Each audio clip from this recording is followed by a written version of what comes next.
and all that you've done for me. Hey, all I can do is stop and praise ya.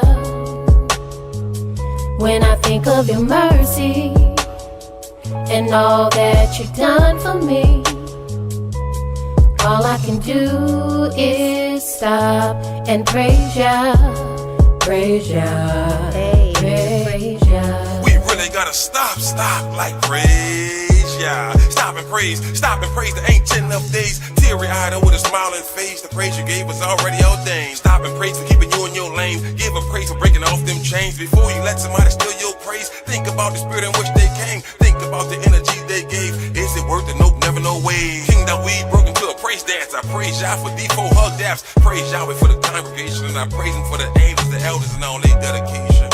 See this truth, it'll cut you, heal you, it'll make or break you. This is a spiritual walk, it's a spiritual ride. Just don't despise the chastisement when you get chastised. You a son, not a bastard, right? You gon' get chastised. It's a spiritual ride, just vibe. Yeah, just vibe. We gon' ride.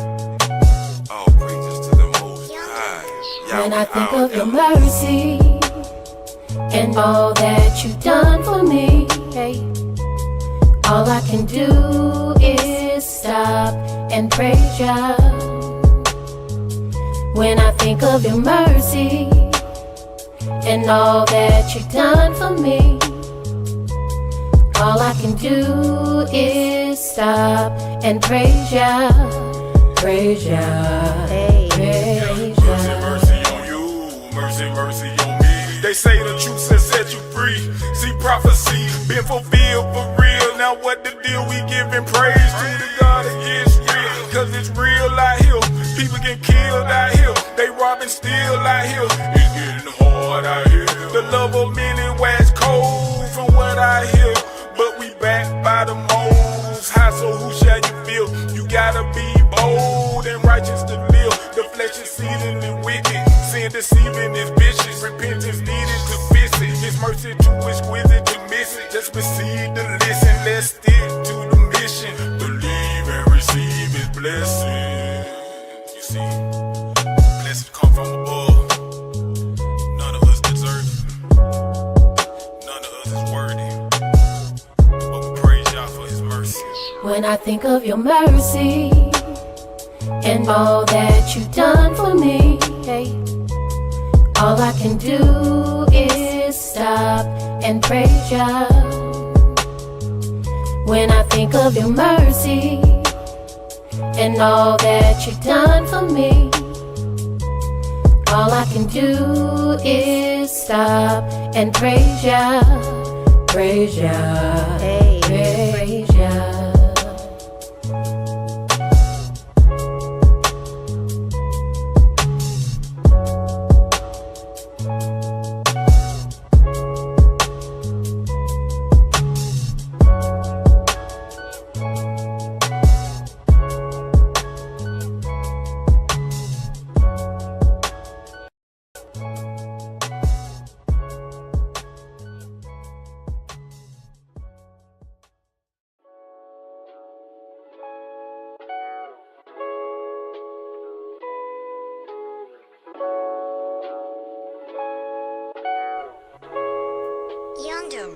When I think of your mercy and all that you've done for me, hey, all I can do is stop and praise ya.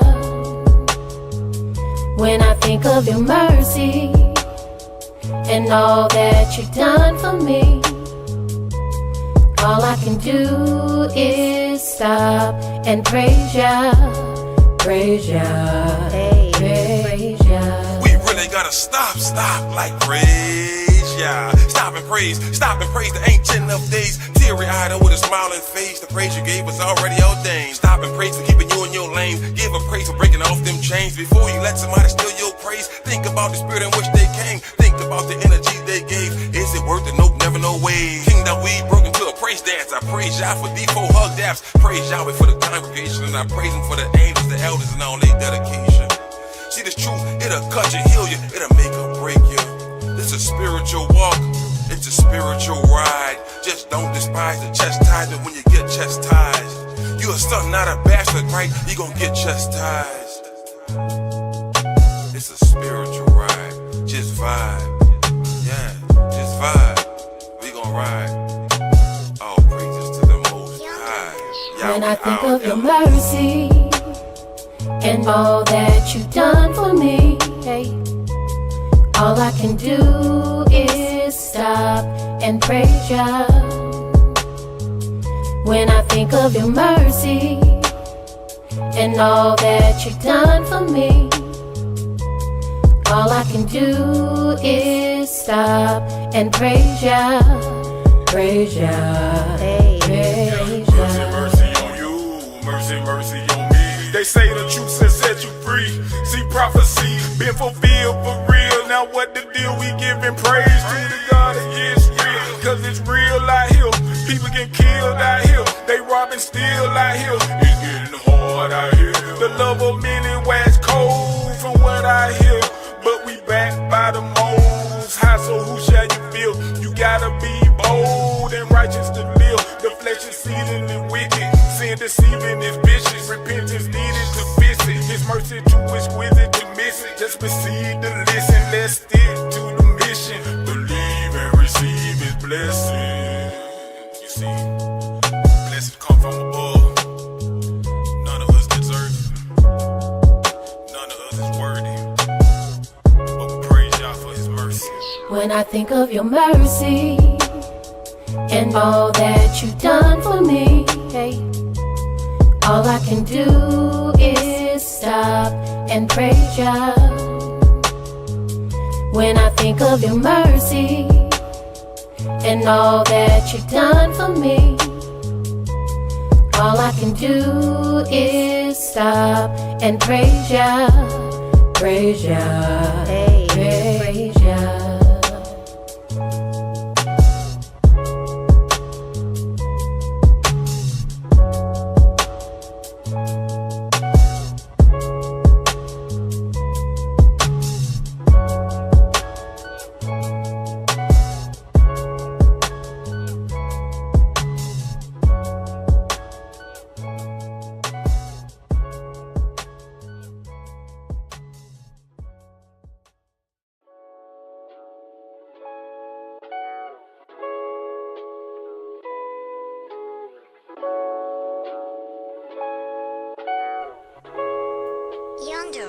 When I think of your mercy and all that you've done for me, hey, all I can do is stop and praise ya.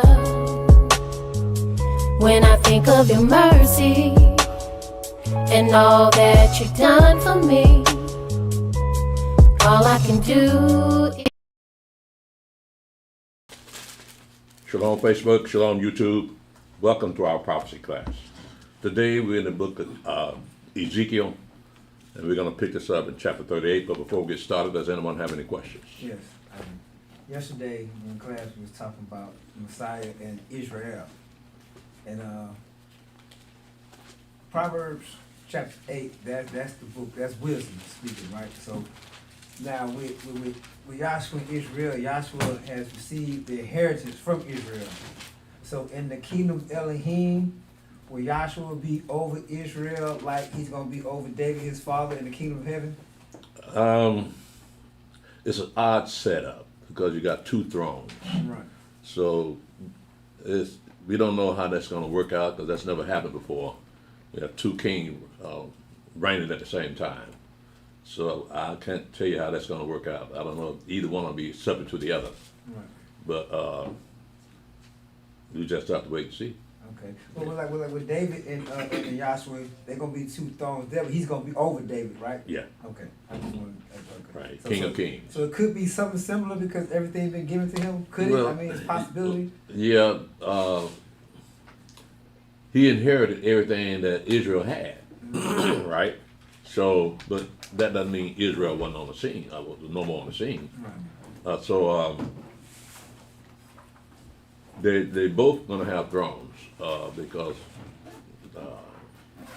he is sat upon the throne and said he's worthy. The angel says he's worthy. But I just can't say how that's going to work. That's never been done in history before. Okay.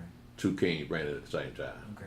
So with Joshua being in the third heaven and Israel being on the second heaven, does that give him a little ranking over him right now? Kind of like, you know, because you know, when we went over there yesterday, just a lot of stuff started popping in my head. Well, it's a purpose for him being in the third heaven. Okay. Right, he sits on the right hand of Majesty on high to make intercession for the saints Just for us. when they sin.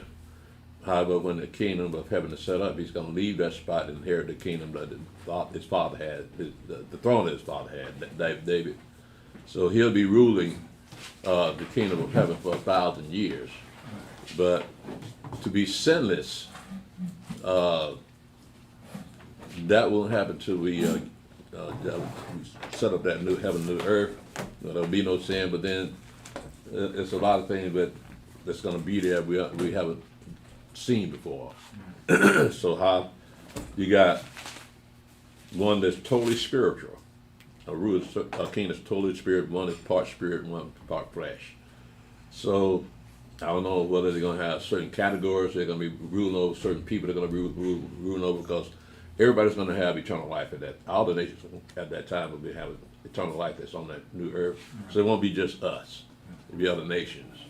Okay. So, and no doubt there'll probably be angels out there too.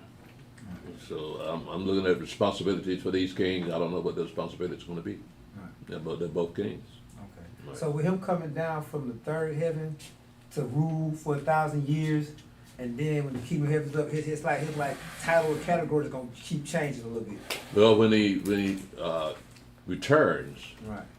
he'll be leaving his spot in the third heaven Right. to take over this world here. Right. Yeah. So he kind of changes a little bit, and then it's gonna be a little change again when we get to the kingdom of Elohim. Yeah.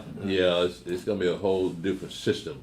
Because take for instance, the city of Jerusalem itself, the new city of Jerusalem, won't have any need for the sun or the moon. Right. But it doesn't say that about the rest of the nations that's going to be on that earth. So the sun and the moon may be there out for them, but not for us, if you're in that city. And we don't know what it's like to see a city. We've never seen a city. We don't see what's the point of having the walls around the city, the new city of Jerusalem, because the walls are to protect people on the inside from the people on the outside. But why do you need walls on the new earth? Right. But we're gonna have walls, yeah. And how can you see a wall that's 1,500 miles tall and 1,500 miles wide? Right. So our bodies will change. Our eyesight must change, so that we can see perfectly all the way down to 1,500 miles away. Yeah. All right. Thank you. That's the best I can do. I got you. Perfect. Yeah. Ashley, you got something? So, like, from what he said about Israel being in the second heaven and Joshua being in the second and third, so can you say that position would be because he had that human experience to be an interceptor for us? Yeah. He knows what it's like to sin, for the flesh to be tempted. So Yahweh don't know what that's like. All you got is his rule, is his law, and you break the law, you got to be judged. So the Mashiach makes intercession on our behalf because he knows what being tempted is like. Right, so that way Yahweh can have mercy upon us. Because you know that the flesh is weak, but Yahweh's never been flesh. Now you got somebody to let him know, hey, this is what he's going through. This is what's really going on in his life. So give him a little understanding. That would be his purpose for right now. Now, that's going to change when he sets up his kingdom here on this earth. The thing about that is, what do you do? What would they be doing on the Day of Atonement, on this in the kingdom of heaven? You're going to have a new temple, but you're not going to have the Ark of the Covenant in there. And on the Day of Atonement, that's when the high priest goes in and anoints the Holy of Holies and cleanse the tabernacle, temple of. Is somebody just call me? Your truck? That's on what the name? One. Oh, son? Yeah. Okay, just walking around. Yeah. But it's hard to say because I believe it's purposely vague so that you don't know everything on here. So it's got built-in mysteries. All you're seeing is the outline of what they want you to see. But the rest of it, you got to accept on faith that these things are correct, that these things are going to happen. So, but the sequence of events, we got part of it here. We have to read part of it here right now. But sequence of events doesn't give us a timeline on the sequence of events. For instance, now we got a timeline on the fact we're going to be in that wilderness 3.5 years, right? After the 3.5 years, we come out the wilderness and take the city, take the land back. Now there is prophecy that says all the armies of the earth going to come up against Jerusalem, but we don't know the timeline on that. How long will it be before they come once we take that kingdom back? And how long is the battle's going to last? Because we know that the battle will be fought by Judah, but it's going to move to Armageddon. And that's when Mashiach shows up. We don't have a timeline between us taking back the kingdom and the Mashiach returning. But we know it's going to be really busy between those times. Yeah. But now when it says to be fought by Judah, it doesn't really say the house of Judah. So Is there a house of Judah? I mean, it doesn't. When it says, I guess it's gonna be fought by Judah, it doesn't really say the house of Judah. So is Benjamin and Levi gonna fight, or it's just Judah fighting? The way it's worded, it mentions Judah and those that dwell in Jerusalem. Okay. So that might encompass Right. the I other got two. you. I got you. The priesthood, we don't know who's a priest or who's a Levite, but Esau's temple is going to be there. So we got to be in that temple also when the Mashiach returns. Right, so again, we don't have a timeline on it. Yeah, we done deal with 8 o'clock to 6 o'clock. He done deal with it next week. Nevertheless, we have to just be patient because it's written in here. It says, wait on Yahweh. Right, so letting us know that he comes when he want to come. He'll let you know he's coming, but he don't tell you when he's coming. Okay. Yeah. Who's gonna be charged with destroying that temple, Esau's temple? Is it gonna be the nations? Is it gonna be us? Is it gonna be Messiah when he returns? Esau's temple. Who's gonna be charged with destroying Esau's temple? Because it got to get out the way for Ezekiel's temple to be built, correct? Esau's temple got to be there so that the false prophet can show up Right. and declare that he's God. Right. Now we're looking at 3.5 years of great tribulation, but that's not the end of it once the 3.5 years ended, because Rome, Italy got to be destroyed, right? And I think it said a third part of Jerusalem got to fall. So at that point, we should be in that city. But I don't know, like I said, we don't have a timeline on the events, but we know that the temple is going to be destroyed. A third of the city is going to be destroyed, so we don't know what part of the city is going to be destroyed. But either way, we can't allow that temple to stand. We have to destroy that temple. I don't know if it's going to be us or the angels or whoever, but we got to destroy that temple. Okay? Anything else? Got more questions? Did I get it for you, Asher? Mm-hmm. Okay. All right. Again, we are in the book of Ezekiel, chapter 38. Now, last week we went over chapter 39 before we went over chapter 38 because of the sequence of events. Again, we don't know why they lined the Bible up like this, but we read Ezekiel 39 last week, showing us the effect of the Mashiach return. There's going to be a lot of dead people around at that time. So in chapter 38, it's 1,000 years later in the kingdom of heaven. So we're going to not only see what's going to happen 1,000 years later, but we're going to see who's going to be there after that 1,000 years. So let's go ahead and get started, Brother Stephen. Ezekiel chapter 38, verse 1. And the word of Yahweh came unto me, saying, Son of man, set thy face against Gog, the land of Gog, the chief prince of Moscow, and Tubal, and prophesy against him, and say, Thus saith the Adonai Elohim, Behold, I am against thee, O Gog, the chief prince of Moscow, and Tubal. And I will turn thee back, and put hooks into thy jaws, and I will bring thee forth, and all thine army, horses and horsemen, all of them clothed with all sorts of armor, even a great company with bucklers and shields, all of them handling swords, Persia, Ethiopia, and Libya with them, all of them with shield and helmet, Gomer and all his bands, the house of Togarmah of the north quarters and all his bands, and many people with thee. Do you know who God in the land of Magog is? Do you know my mother? Turkey? Gog and Magog. Do you say that's Turkey? What about Meshach and Tubal? Who are they?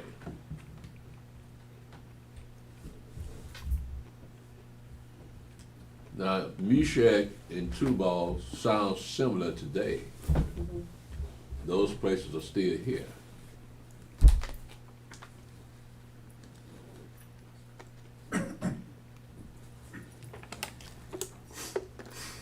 Any clue? Moscow? That's true for Meshach. And what about Tubal?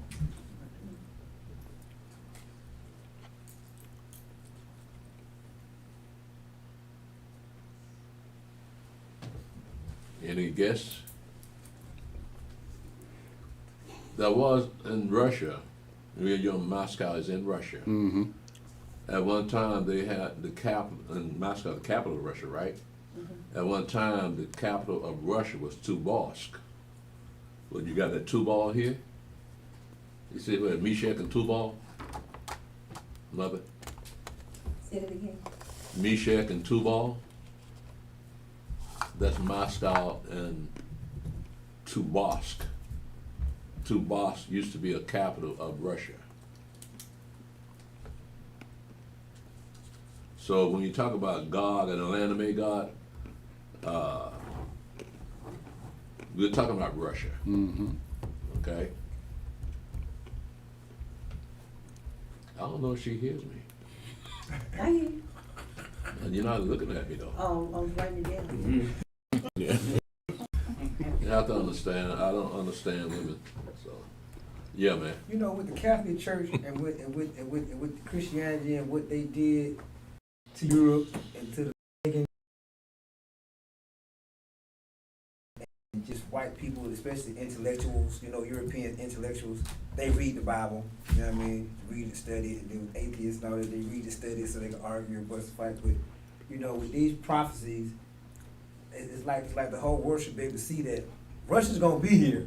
Y'all can't do nothing with them folks. It's like they gonna be here.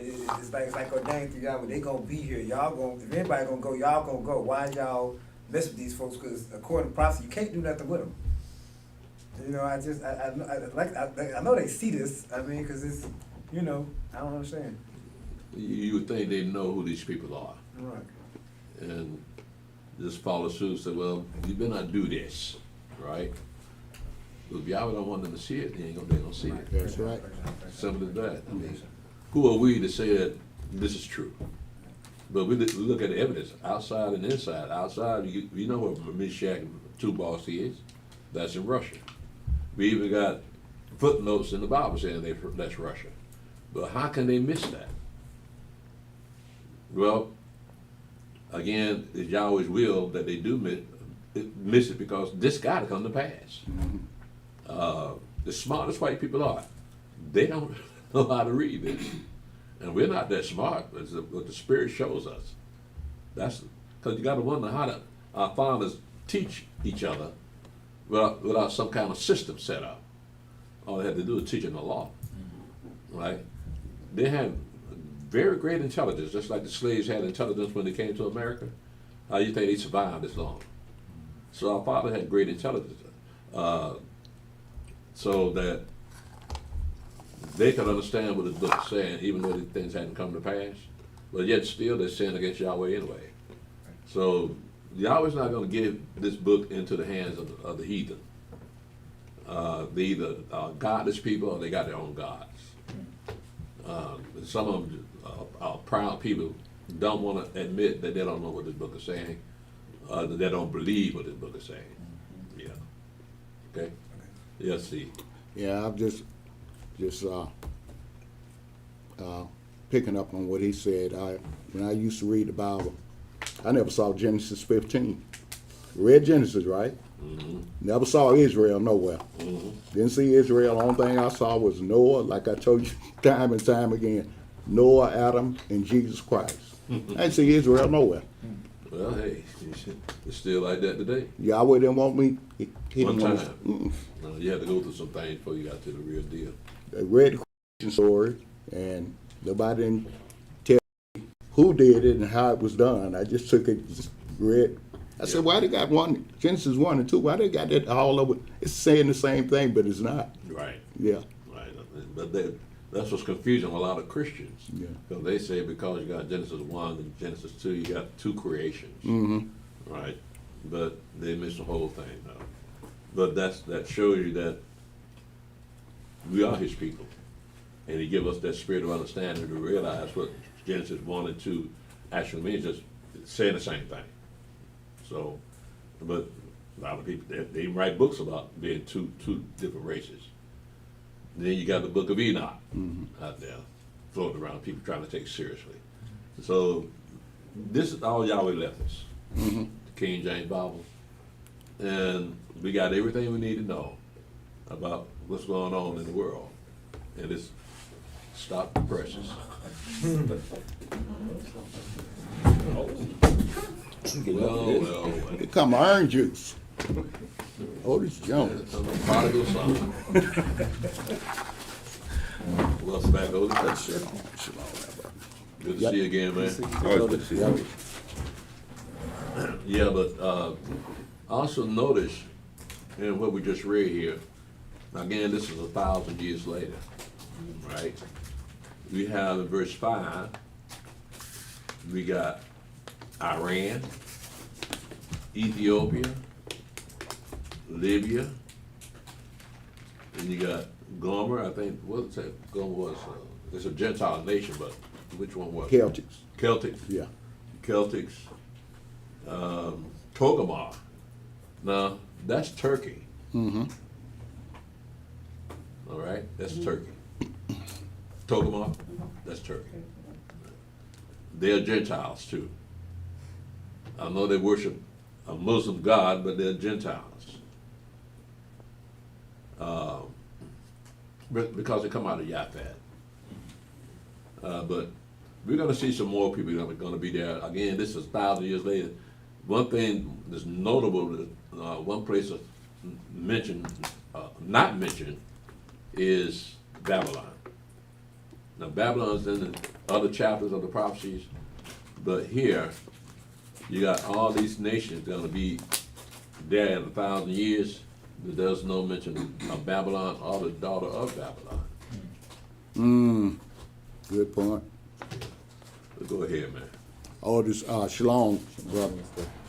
Oh, you probably already know where we are. Ezekiel chapter 38, verse 7. Be thou prepared, and prepare for thyself, thou and all thy company that are assembled unto thee, and be thou a guard unto them. After many days thou shalt be visited. In the latter years thou shalt come into the land that is brought back from the sword, and is gathered out of many people against the mountains of Israel, which have been always waste, but it is brought forth out of the nations, and they shall dwell safely, all of them. Thou shalt ascend and come like a storm. Thou shalt be like a cloud to cover the land, thou and all thy bands and many people with thee. Thus saith the Adonai Elohim, it shall also come to pass that at the same time shall things come into thy mind, and thou shalt think an evil thought. And thou shalt say, I will go up to the land of unwalled villages, I will go to them that are at rest, that dwell safely, all of them dwelling without walls, and having neither bars nor gates, to take a spoil and to take a prey, to turn thine hand upon the desolate places that are now inhabited, and upon the people that are gathered out of the nations, which have gotten cattle and goods that dwell in the midst of the land. Now, in verse 10, look at what it says. Thus saith the Adonai Elohim, it shall also come to pass that at the same time shall things come into thy mind, and thou shalt think an evil thought. Well, let's see how that happens. Remember I said that this is at the end of the 1,000 years, right? Of the kingdom of heaven. Let's go to Revelation chapter 20. He talking to Russia right now? You're talking about Russia coming down to When you say that's think of evil thought, you talking about Russia. yeah. Let's go to Revelation chapter 20.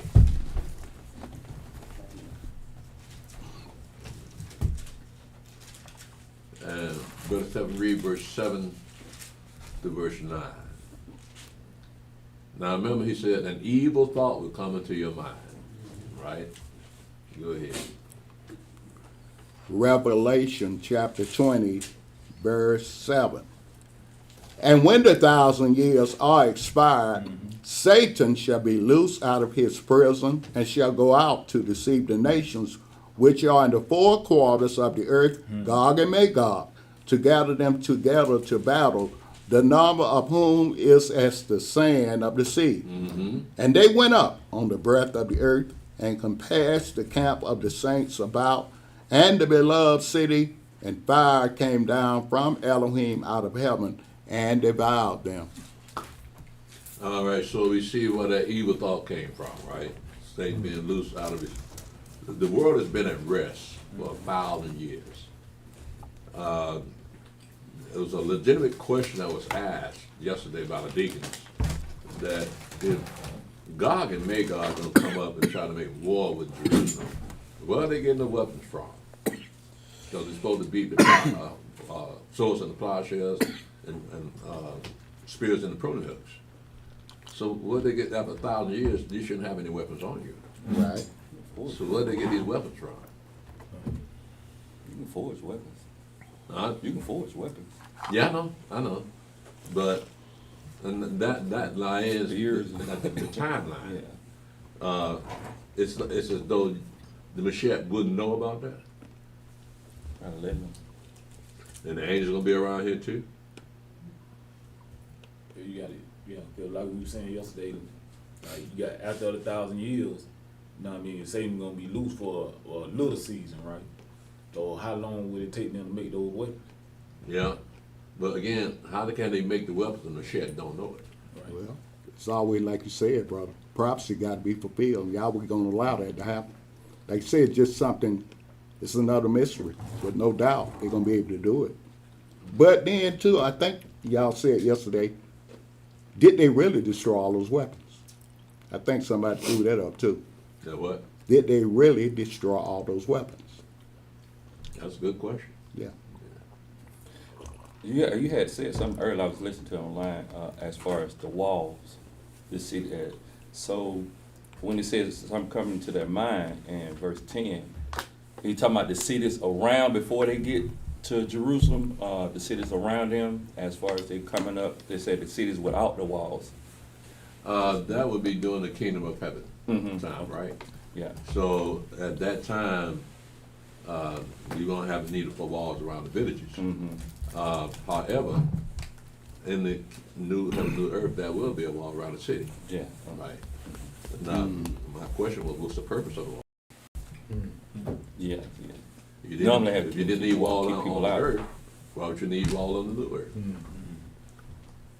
If you put up a wall, that really mean you're trying to keep somebody out, right? Yeah, that's the main purpose of a wall. But who are you trying to keep out? You don't have any enemies. That's what I'm saying. So Yeah. I guess you gotta wait and see. Well, then, You gotta be there. If you ain't gonna be there, what's the point of knowing? but the thing of it is that city going to have 12 gates, right? With name of 12 apostles. You can't go in there unless you're allowed to go into the nations, right? Right. So Those walls, really, that's just secondary because you got to go through the gates anyway, right? Yeah, gotta be gates. Yeah. You're gonna have gates, you gotta have walls to support the gates. Yeah. Man, it's a lot. It's a lot to think about, ain't it? Well, praise God. With this book, Yeah, because you think you know a little something, then you run up on something. yeah. It's like you're a kid starting back in school again. That's what makes this book so fascinating. Yeah. Because you read it, and you put it all together in your mind and try to picture what it's saying, but then questions come up. Mm-hmm. Why it's got to be like this? Like for instance, like why do you have to have walls on the new city of Jerusalem? And the whole city is gonna be made of gold. What's that like? Will there be any dirt in that city? And then, like you said yesterday, the ongoing question, when them little kids come up to you and say, well, where did God come from? Yeah. Yeah, they got some toughies out there. You can't, what you gonna do with, but like you were saying, you can't describe where he come from, who he is, because he outside of everything. Right. He outside his creation, so what you gonna do with it? Yeah, that's where everything comes from. It comes from him. But he doesn't say anything other than that I'm God. I'm the one that created all things. So if he's a God, that means he has eternal life in him anyway. Right? So he's not from our existence. He calls our existence. But you have questions about him. Well, how dare you? He's God. I don't even try to think about nothing like that. Somebody Yeah. asks me something, I say, man, you know what? I'll let you think about it. Yeah. But I can't say nothing about that. Could drive you crazy, man. Yeah. Yeah, that city, right? It's gonna have the wall, right? Mm-hmm. But it ain't gonna be no sun, no need for the sun and moon. So that wall could be blacking out. Well, the thing about that, the city won't need the sun and the moon. Let's say the rest of the country. Yeah, that's what I'm saying. So you know what I mean? Could it be that wall would be blocking that sun from the rest, like from getting into this city? Would the walls block the sun? That depend on what position the sun is in. Yeah. Because if the sun, then It ain't gonna, would that be a new sun? Hmm. Or would that be a new moon? God. Yeah, all this gonna pass away, right? right. Yeah. Yeah, right. Heaven gonna be on fire? Yeah. It's too much anyway. Yeah. More This and is more too much. questions, right? Yeah, too much. Well, that's a good thing. Because that means you're not taking this for granted.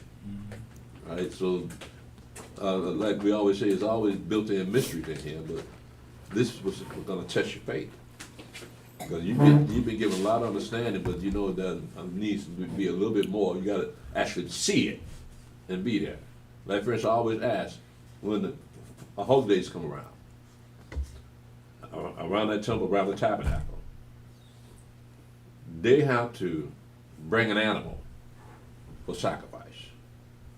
Now, are we referring to all the men of Israel bringing animals up there to sacrifice?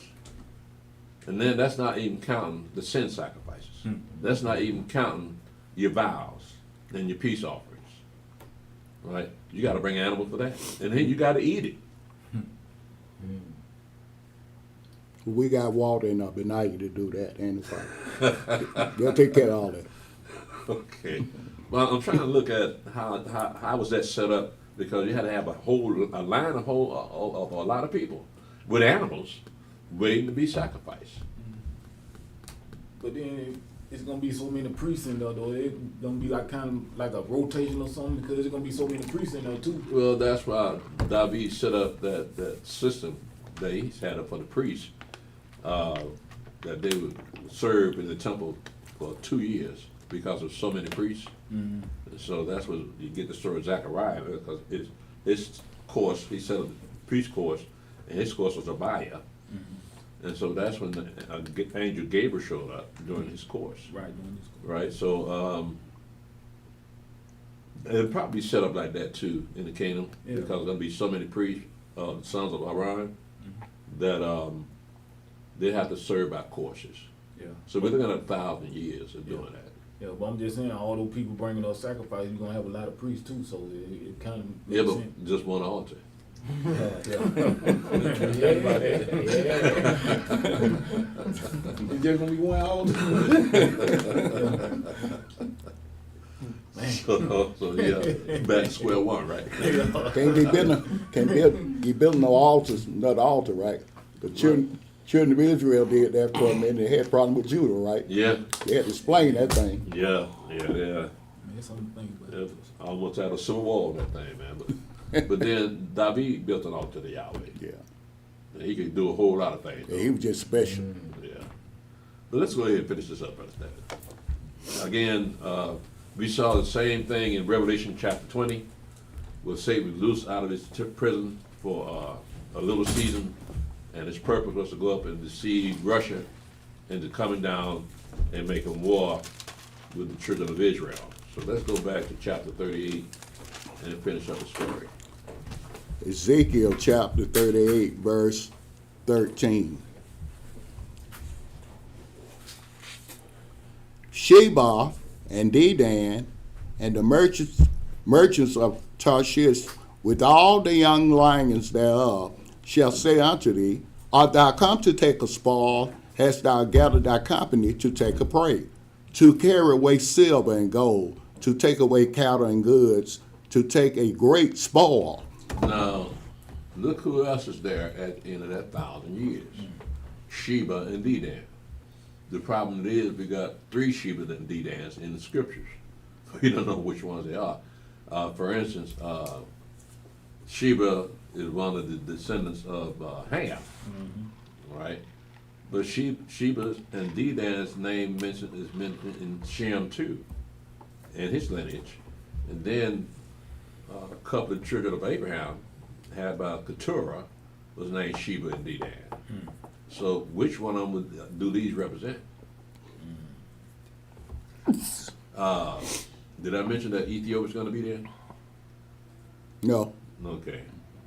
I think But we got verse 5, right? verse 5. Yeah, yes. Yeah, Ethiopia. Yeah. Also Tarshish. That's Spain. Now Spain's going to be there at the end of the 1,000 years also. Okay, so we're seeing all the players that are going to be there. We're going to see the players that are not going to be there, and that's America. It's not going to be there at the end of the 1,000 years. She won't even be here when the 1,000 years began. Go ahead, Brother Stephen. Ezekiel chapter 38, verse 14. Therefore, son of man, prophesy and say unto God, Thus saith the Adonai Elohim, In that day when my people of Israel dwelleth safely, shall you not know it. And thou shalt come from thy place out of the north parts, thou and many people with thee, all of them riding upon horses, a great company and a mighty army. And thou shalt come up against my people of Israel as a cloud to cover the land. It shall be in the latter days, and I will bring thee against my land, that the heathen may know me when I shall be sanctified in thee, O God, before their eyes. Thus saith the Adonai Elohim, Are you he of whom I have spoken in old time by my servants the prophets of Israel, who prophesied in those days many years that I would bring thee against them?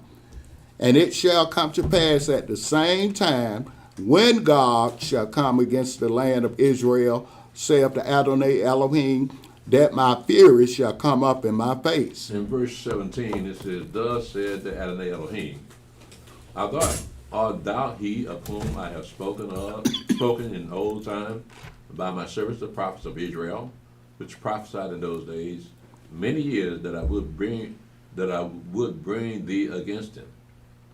What prophets are you referring to?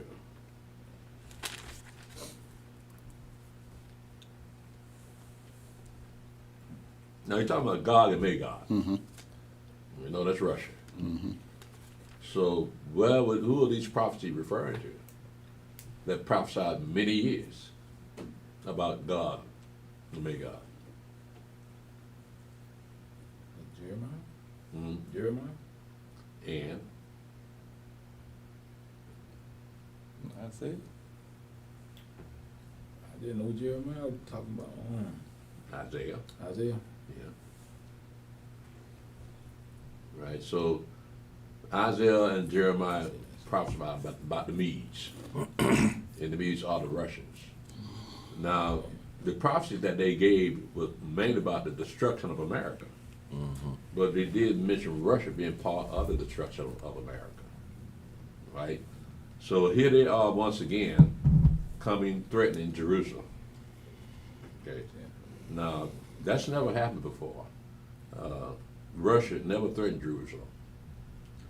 But now here they are threatening the land of Israel. Right. Go ahead, Brother Stephen. Ezekiel chapter 38, verse 19. For in my jealousy and in the fire of my wrath have I spoken. Surely in that day there shall be a great shaking in the land of Israel, so that the fishes of the sea and the fowls of the heaven and the beasts of the field and all creeping things that creep upon the earth and all the men that are upon the face of the earth shall shake at my presence, and the mountains shall be thrown down, and the steep places shall fall, and every wall shall fall to the ground. And I will call for a sword against him throughout all my mountains, saith the Adonai Elohim. Every man's sword shall be against his brother. And I will plead against him with pestilence and with blood, and I will rain upon him and upon his bands and upon the many people that are with him, and overflowing rain and great hailstones, fire and brimstone. Thus will I magnify myself and sanctify myself, and I will be known in the eyes of many nations, and they shall know that I am Yahweh. So what we have here is the same thing we just read in Revelation chapter 20. That Satan gonna go up and deceive Gog and Magog. They're gonna come down to the land, and Yahweh's gonna rain down fire and brimstone on them to destroy them. Again, I believe that's part of the equation as to how we transfer from this old earth to the new earth. Because this old earth, again, what we just read is at the end of the 1,000 years, somehow this new earth gonna catch on fire and burn forever. But the formula for us leaving this reality and going into the next reality hasn't been discussed in here, except when you go into the book of Joel, when Yahweh says he's going to pour out his spirit on all flesh.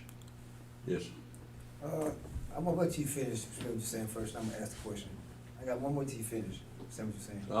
I'm good. Okay. In verse 16, where it says, "And the heathen may know me," and in verse 16, "And I will bring thee against my land, and the heathen may know me." In verse 16, Yes. it says, "And thou shalt come up against my people of Israel as a cloud to cover the land. It shall be in the latter days, and I will bring thee against my land, that the heathen may know me when I shall be sanctified in thee, O God, before their eyes." And your question about The that, heathen are considered people that don't keep the law, that worship other gods, things of that nature, right? I think what this is referring to is that they're so used to seeing their gods, right? And what in our case, in our father's case, this would cause them a lot of problems. They couldn't see their God, and they weren't aware that he was around. All he would do is send his prophet to them and let them know, I'm seeing you, right? So they're not going to know, they're not going to see Yahweh. And all they're going to know about is us. They look at the physical being of us. They don't see who's ruling over us. They don't see Yahweh ruling over us. So he's going to make himself manifest to the rest of the nations. Yeah, I did all this. Okay. Now, you have to balance that with the Mashiach himself. Because you're going to have 144,000, right? And the resurrected dead. So what are they going to be doing when Russia comes up? It's a mystery, I don't know. So the nations that be considered heathen, this part, gonna be looking like us and the Messiah as gods, kind of like, instead of, because at in the 1,000 years, it shouldn't be no other gods stuff like, so it's gonna be kind of looking like Messiah more than a God, you know what I mean? Instead of Yahweh. They'll know we're his people. Right. You know, it's something about us they can look at it and tell, yeah, that goes one of Yahweh's people. Yeah, so I don't know what that's gonna look like. Maybe the way you dress, maybe carry yourself, but they'll know us when they see us. And we're gonna be ruling over them too. Yeah. So, Elder, it says that he that may know me when I shall be sanctified in thee. Well, that basically saying they're going to know our God is present with us, right? Mm-hmm. By the things are going down. Mm-hmm. Yeah, But you still gotta balance that with the Mashiach and the 144,000, yeah, right? And the angels, they'll still be on the scene. yeah. And then you got the resurrected dead. Yeah, well, when you actually look at it, that's going to be part of Yahweh's wrath, right? The Messiah and the 144,000. Well, that's who they can see, Yeah, but they can't see Yahweh, so how they gonna glorify Him? right. So we just have to wait and see. Yeah, Yeah, I mean, we can figure it out, but we might be totally wrong. So just gotta be. Did you have your hand up? Yes. Verse 21. Is that like a dual prophecy, or has that happened before? It says, and I will call for a sword against him throughout all my mountains, said that and Elohim, every man's sword shall be against his brother. He said, has that already happened? Mm-hmm. No. Okay. Let me take that back. During the time of King Saul, his son Jonathan and his armor bearer went to spy out the Philistines. Mm-hmm. And they figured out that, hey, if they let us get too close, we can go ahead and kill them. So Jonathan and his armor bearer destroyed the Philistines, just them two. Mm-hmm. And Saul hears about this, King Saul, their daddy. And they said, what's going on? Because one of the spotters looked at it and said, the Philistines killing each other. Right? So we got the same situation here, but then the same thing is going to happen. And when you read Zechariah 14, Mm-hmm. when all those armies come up against Jerusalem, they're going to turn on each other like this here. Okay. Yeah, that might be what you were talking about. Okay. Yeah. During King Jehoshaphat too, they killed each other. Yeah. Jehoshaphat, Who was he fighting? Esau, Ammon, and Moab. They fought. They killed each other, didn't Yeah. I forgot about that one. Yeah. Okay. Yeah. So yeah, Yahweh controlled the battle. Mm-hmm. Right. That's why when Joshua and the rest of the children of Israel took Canaan land, they said Yahweh fought this battle, not us. So they're sanctifying Yahweh in that respect, so we don't get any glory of our own self. Right? So Yahweh fighting the battle, He gives that spirit to win that battle too. Yeah. All right. Now this is we finished up again chapter 39 last week. So what we're gonna do here, we're gonna skip around Ezekiel from 40 all the way down to chapter 48, because there's a lot of details involved in it, a lot of measurements that really takes away from the story of the future. And this is talking about the future temple. But let's pick this up, Brother Stephen, at Ezekiel 40, verse 1 through verse 5.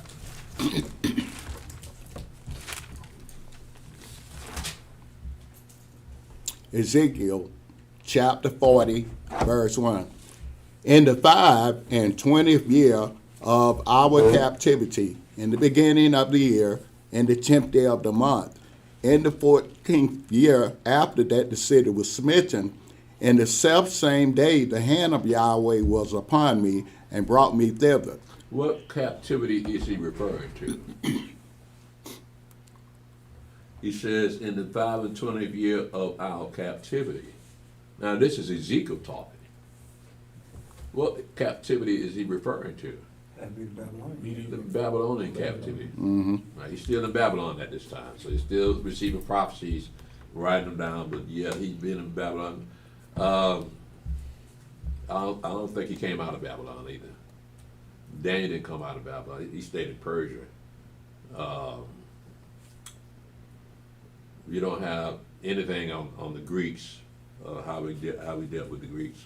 But nevertheless, when Cyrus the Great allowed the children of Israel to go back home, only 10% came back home. Right? 90% stayed in Babylon. Check that out. Only because the Medo-Persian Empire had taken over, and they ran a much differently than the Babylonians ran them, because apparently Nebuchadnezzar didn't have any mercy on Yahweh's people. But Cyrus the Great was one of the wise kings. Remember when Nebuchadnezzar wanted everybody to worship that image? If you didn't worship that image, you're going to be thrown in the fiery furnace. Well, Cyrus didn't want to be rolled that way. Said, you got a God, you go worship your God. That kept peace in the land. Yeah. So right now we're still in Babylon. From chapter 1 of Ezekiel to here, it's letting you know he's still in Babylon. All right. Go ahead, Brother Stephen.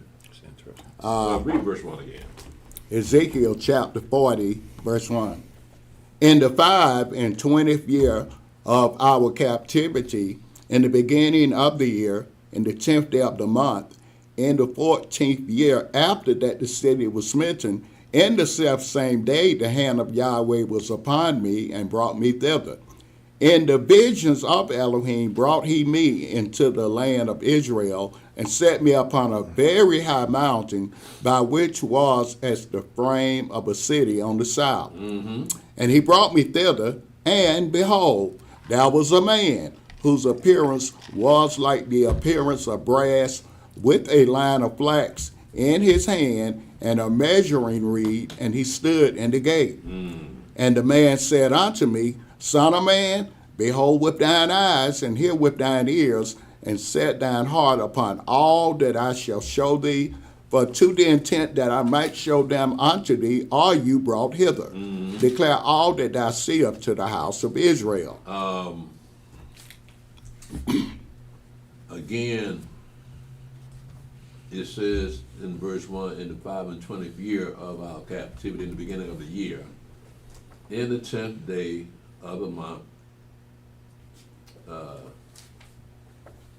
let's say in the 5 and 20th day year of the captivity, in the beginning of the year, in the 10th day of the month, in the 14th year after the city was that the city was smitten, in the selfsame day the hand of Yahweh was upon me and brought me thither. The reason I read that verse again is because this is how Esau determines the first of the year in September.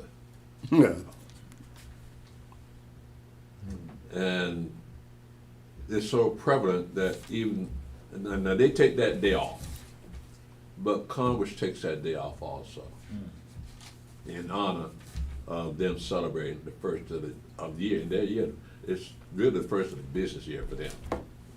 But they celebrate this regardless of the bill being the first of the first month of the year. They celebrate it in the 7th month of the year. I don't know why, but then nobody who reads the holy days off, the holy days that we keep, the new moons. Nobody. So we see they deceive these white people. As smart as these white people are, they got them shutting Congress down to celebrate their new year. It's power, bro. Amen. Little people got all that power. Yeah, you got to hand it to our brother now.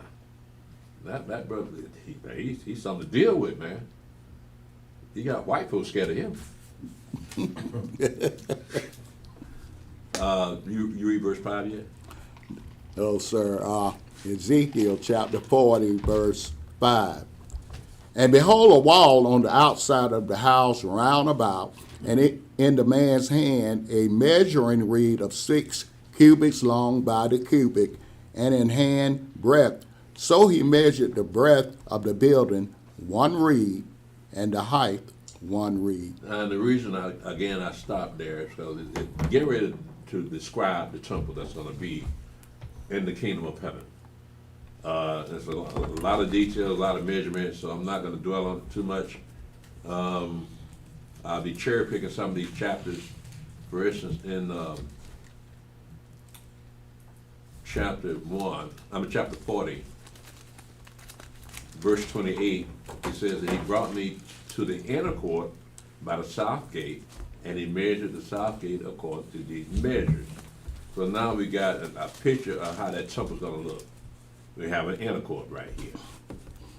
In verse 31, it says, and the arches thereof were toward the other court, And palm trees were upon the post thereof, and the going up to it had 8 steps. So the other court is actually the outer court. So you got an inner court and an outer court in that temple. It's like you had in the temple during Shlomo's time. In verse 38, it says, and the chambers and the entries thereof were by the post of the gate where they washed the burnt offering.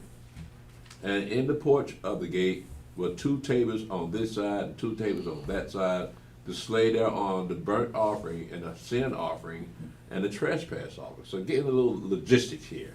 They got tables to do all this stuff, cutting these animals up.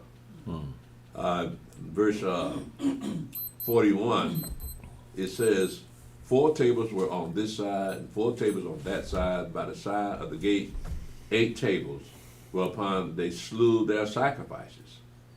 And the 4 tables were of hewn stone for the burnt offering, of a cubit and a half long, and a cubit and a half broad, and 1 cubit high, whereupon also they laid their instruments wherewith they slew the burnt offering and the sacrifice.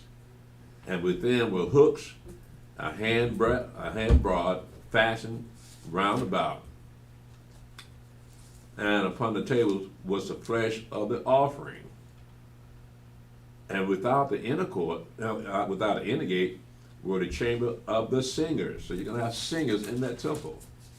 In the inner court, which was at the side of the north gate, and their prospect was toward the south. One at the side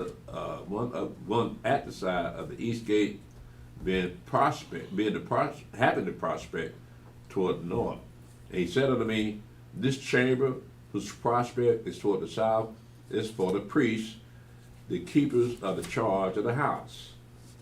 And the chamber whose prospect is toward the north is for the priests, the keepers of the charge of the altar.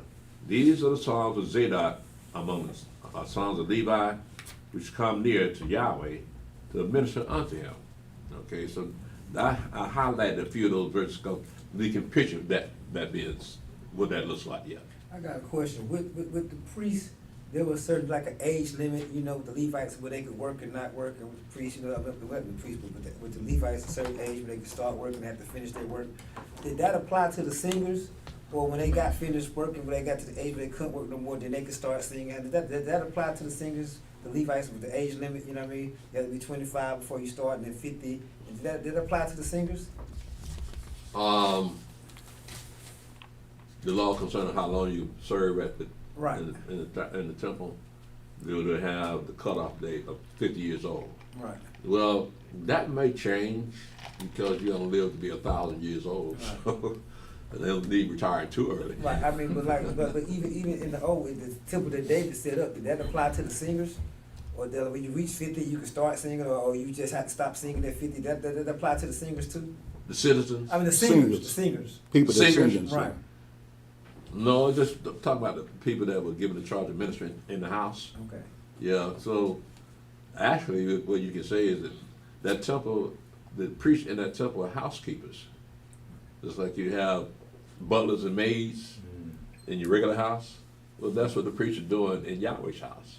Yeah, keeping it clean, making sure you're bringing the right sacrifices and everything, making sure you're keeping the law. So yeah, they're glorified housekeepers. I mean, I caught that when I read it, because they're Yahweh's servants, but they do it in his house. Yeah. In chapter 41, it says, so he measured the length thereof, verse 4. So he measured the length thereof 20 cubits, and the breadth 20 cubits before the temple, and he said unto me, this is the most holy place.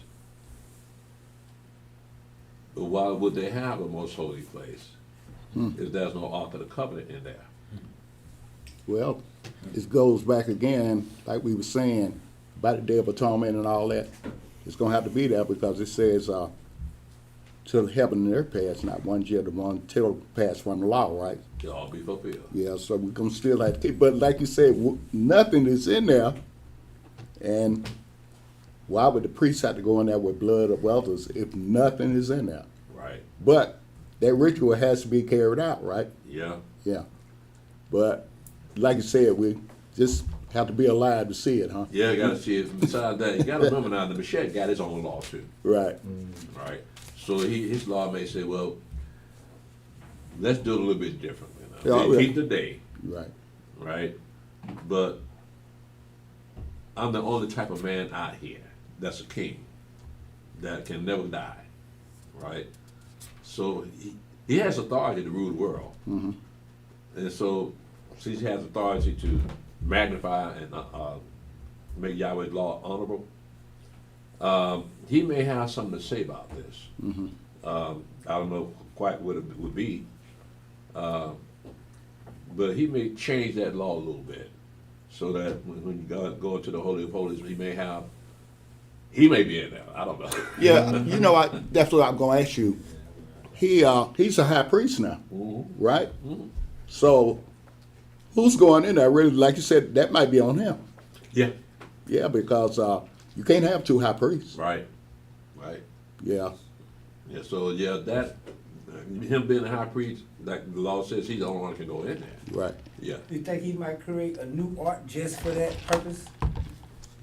No, you can't have two Ark of the Covenants, right? Look at what was in the first covenant, the Ten Commandments, right?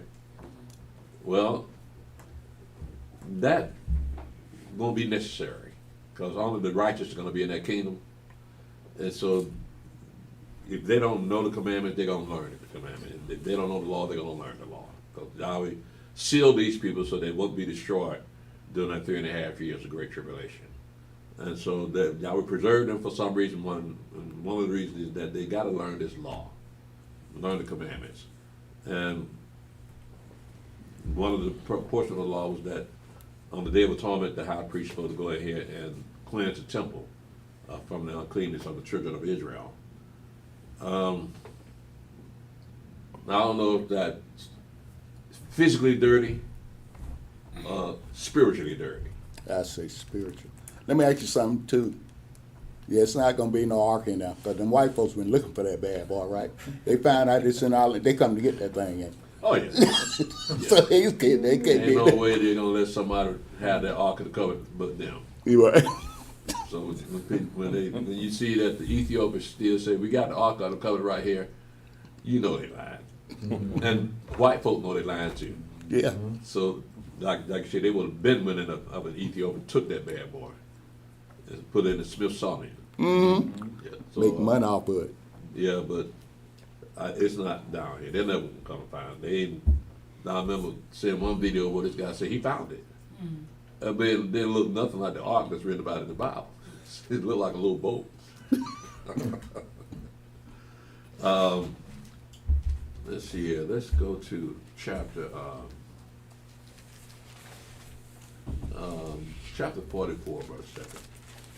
So the reason I skip all the rest of that stuff is because it's really repeating what our fathers received while died in the wilderness, the sacrificial laws, and the things that go in and the things that go went into the tabernacle, how that thing was divided up. But I want to keep it moving so that we won't lose entry. So we're going to pick this up at chapter 44, verse 1. Verse 1. Then he brought me back the way of the gate of the outward sanctuary, which looketh toward the east, and it was shut. Then said Yahweh unto me, this gate shall be shut, it shall not be opened, and no man shall enter in by it, because the Adonai, the Elohim of Israel, hath entered in by it, therefore it shall be shut. Now notice it said Yahweh, the Elohim of Israel, have entered in by it, therefore it shall be shut. That's not going to happen. Again, this is what they received, is the vision that Ezekiel was receiving. But when you look at who's going to be in that kingdom, you're not going to have Yahweh. Yahweh is the kingdom, right? So this got to be someone that represents Yahweh. That'll be the Mashiach himself. Okay. I might be getting this mixed up, but I was reading the gate that the Messiah is supposed to walk through, is that the same gate on the east that they supposedly sealed up? This one king that took over Jerusalem, he sealed the gate up because he feared that he didn't want the Messiah to come back through, to be able to come through that gate. He sealed. What was this? This was let's see. It's the east gate, but they sealed it up so that they couldn't let the Messiah come back through. It's sealed now. Where is this at? It's in Jerusalem. What gate we talking about here? The gate, east, like it's supposed to be on the east of the temple, or supposed temple, but they sealed it. I might look it up. I was wondering if you is it near the Wailing Wall? close to it. And they So is that the end of the Wailing Wall, that entrance you talking about? I never noticed it. Yeah, You said they bricked it up. Yeah, one king that took over Jerusalem, a Muslim king, he was so feared that he sealed it up in fear that the Messiah, Yahshua, would come through it. I was just wondering if that's the same. Shalom or something, I forgot. I was Suleiman. I was wondering if that was the same thing. Yeah. This verse. Yeah, I recall seeing that. Yeah, they filled that up to keep the Mashiach from coming. Okay. It's like them jokers said. They were scared. They was reading the prophecies. They was like, okay. Yeah, no, they read the book too, Yeah. right? And they understood what the book was saying. So they thought that it could prevent the Mashiach from showing up, put it in the gate. But they didn't read the gospel though. They didn't read what the Mashiach said he was going to do. Said everybody's going to see him when he shows back up, right? And he filling up that gate. He didn't read about Ezekiel's temple, nor did he read about Esau's temple. So Esau got to build his temple, and then we got to build our temple. So he wasted his time bringing that up. But he was trying to keep hold. That was during the time of the Crusades. Yeah. Okay. Yeah. Right. So you had a very heavily influenced Catholic army making war with the Muslims, trying to take Jerusalem back. Yeah. And they were successful. I'm not the Catholic people, but the Muslims were successful keeping them out for a while anyway. But that's where you get your crusades from, that particular area there. Yeah. Go ahead, Brother Stephen. Let's see.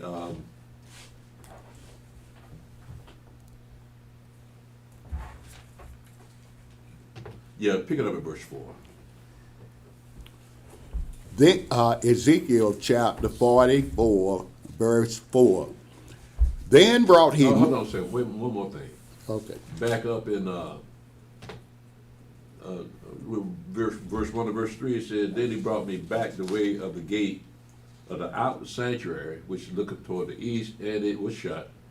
Then said Yahweh unto me, This gate shall be shut, it shall not be opened, and no man shall enter in by it, because Yahweh, the Elohim of Israel, hath entered in by it, and therefore it shall be shut. It is for the prince.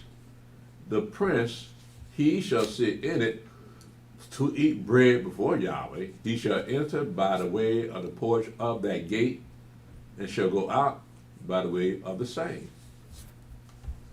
We don't know who this prince is. But he's going to be sitting in that gate with the Mashiach. We'll see who this prince is. Yeah, they Might be expounded. one of y'all. Yeah, he expounded on that thing so much. And that's what the Spirit gave me. And I tried to explain it to a couple of brothers that left here, they couldn't see it. They say, it's David. But I said, no. No, it's not David. Whoever this prince is Yeah, a flesh and blood man. yeah. Right? So David will not be flesh and blood, but he No. will be raised back up. So he won't be able to bear children. But this prince gonna have children. Right. Yeah. So he has to be from the lineage of David, though, right? Just the house of Judah. No, that's the mystery of who this guy is. Okay. Because first of all, he's a prince. So naturally you think he come out of the house of David, right? But he also offers up sacrifices. And he offers sacrifice for the sins of the children of Israel and for himself. Now, the house, Shlomo didn't offer up sacrifices, even though it was the house of David. Got in trouble. David offered up sacrifices, right? But this person here, he offers up sacrifices too. Yeah. But what makes it even more fantastic is whoever this prince is, he got his own space. He's not even living among the 12 tribes of Israel. That's right. He got his own land outside of the city. Yeah. You know, the king of Judah, their children were intermarrying with the priesthood. So you think this person could be like other house of Judah and Levi at some point? Because, you know, the kings of Judah, if you read, some of their children were married with the priest, the daughters that were married to priests, and so forth and so on. The priest's sons were married with the daughters, and you know what I mean? They were intermarrying with each other, the house of Judah and the Levite, the priesthood, and the king's lineage. They were intermarrying with each other. You know what I mean? So, But if you're already married when you get there, right? right. Well, that doesn't matter. Is that after you get there, you know not to marry within another tribe. Right. You got to stay within your tribe. Okay. Okay. So that law still prevails. So we're talking about inheritance here. You don't want your inheritance going from one tribe to another, right? So, and that's one of the reasons we stayed to ourselves, so we didn't intermarry with anybody in another tribe. Well, the Levites didn't have no inheritance anyway, right? Couldn't have no what? The Levites didn't have no inheritance anyway, right? Yeah, they're gonna have inheritance, but their inheritance will be Yahweh. But nevertheless, when you read the rest of Ezekiel here, you see they'll be running the city, and they're gonna have suburbs. They're gonna have their own houses, but it's gonna be mainly around that city, like it was with the Levites, around that tabernacle. So they're gonna be around that city. But as far as the rest of the property, land, they're not gonna have that. However, that's not gonna stop them from living in somebody else's land, right? Because they had those suburbs. So you got Levites not having any land, but they could live in other people's lands. Right. Go ahead, Brother Jeff. Where we at now? Yeah, I was discussing the prince. So go ahead and pick it up at verse 4. Ezekiel chapter 44, verse 4. Then brought he me the way of the north gate before the house, and I looked, and behold, the glory of Yahweh filled the house of Yahweh, and I fell upon my face. Mm-hmm.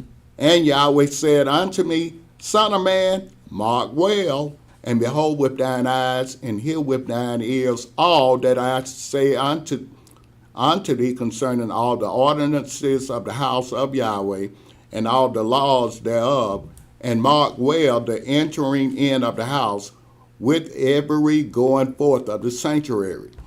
And thou shalt say to the rebellious, even to the house of Israel, Thus saith the Adonai Elohim, O you house of Israel, let it suffice you of all your abominations, in that you have brought into my sanctuary strangers, uncircumcised in heart and uncircumcised in flesh, to be in my sanctuary, to pollute it, even my house, when you offer my bread, the fat and the blood, and they have broken my covenant because of all your abominations.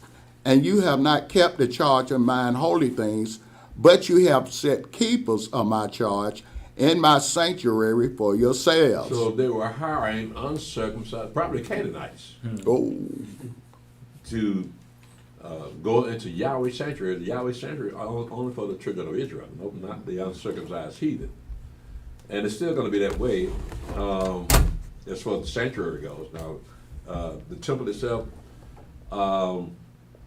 the nation will be able to offer up sacrifices on our altar, according to Isaiah. So we got to add that to the line of other people making offerings to Yahweh. That altar is going to always be burning day and night, like it's supposed to be. But it's going to be a lot of blood being shed around there. So they got to take that blood, spread it all around the altar, and like we were saying here, they got to cut the meat up and boil it, offer up the fat of the meat to Yahweh, and all that's got to be done with all the sacrifices. And that's not even counting the meal sacrifices, meal offering, and the pigeon offering when you broke. Yeah, some poor folk out back in the days, man, but they had a lot of birds, and turtle doves. So yeah, they kept birds. I found in a cavern in the land of Israel, whose walls were full of birdhouses. It was set up to hold birds. That's in the land of Israel. So they kept birds too. And our fathers ate honey, so we were beekeepers also. So that's not really point. All we hear about is meat all the time. But they were beekeepers, so they had honey also. Go ahead, Stephen. Ezekiel chapter 44, verse 9. Thus saith the Adonai Elohim, no stranger, uncircumcised in heart, nor uncircumcised in flesh, shall enter into my sanctuary of any stranger that is among the children of Israel. And the Levites that are gone away far from me, when Israel went astray, which went astray away from me after their idols, they shall even bear their iniquity. Now he's still talking to the captivity. Those Levites that are in captivity in Babylon, right? He let them know, yeah, you led our people astray. Right, so I'm going to diminish your role in ministering unto me because of what you did. But then that's to us also. We don't know what it's like to be a Levite. We don't know anything about what they did. So if you are a Levite, you find out you're a Levite, this doesn't pertain to you, but you have to suffer for what they did. Your role will be diminished, but you won't even know what your role is, so it won't really be diminished. It'll be something new. But in these people case, he let back in the days of Babylon, he let them know that your role is going to be diminished because of what you did to the people. It says in verse 10, and the Levites that are gone away far from me, when Israel went astray, which went astray away from me, after their idols, they shall even bear their iniquity. We have to bear their iniquity because they stayed in Babylon. But whatever the iniquity was, it must be equal to their iniquity. Go ahead, Brother Stephen. Ezekiel chapter 44, verse 11. Yet they shall be ministers in my sanctuary, having charge at the gates of the house, and ministering to the house. They shall slay the burnt offering and the sacrifice for the people, and they shall stand before them to minister unto them. Because they ministered unto them before their idols, and caused the house of Israel to fall into iniquity, therefore have I lifted up mine hand against them, saith the Adonai Elohim, and they shall bear their iniquity. So you can imagine how disappointed the children of Israel were when they noticed that the priests were breaking Yahweh's law. They're in charge of Yahweh's holy things, but you let strangers come into the sanctuary, leading the people astray, and the people depend on you to tell them which way to go, because you're the priest, you're the Levites. But they didn't do that, so what it is, it disappointed the people. It caused them to lose faith, so Yahweh had to send his prophets to them to let them know that he hadn't forgotten them. But you can imagine what it was like seeing the Levites or the priests being bribed, being paid off, stealing from somebody, right? So they set the standards for morals, and they let the people down. So the people were disappointed. That's why she had to come in and turn them tables over too. Right? Yeah. Because they were doing the same thing. Yeah. Go ahead, Steph. Ezekiel chapter 44, verse 13. And they shall not come near unto me to do the office of a priest unto me, nor to come near to any of my holy things in the most holy place, but they shall bear their shame and their abominations which they have committed. But I will make them keepers of the charge of the house for all the service thereof, and for all that shall be done therein. But the priests, the Levites, the sons of Zadok, that kept the charge of my sanctuary, when the children of Israel went astray from me, they shall come near to me to minister unto me, and they shall stand before me to offer unto me the fat and the blood, saith the Adonai Elohim. They shall enter into my sanctuary, and they shall come near to my tabernacle, my table, to minister unto me, and they shall keep my charge. And it shall come to pass that when they enter in at the gates of the inner court, they shall be clothed with linen garments, and no wool shall come upon them, whilst they minister in the gate of the inner court and within. They shall have turbans upon their heads, and shall have linen breeches upon their loins. They shall not gird themselves with anything that causes sweat. That's in the law, right? Right. Go ahead, man.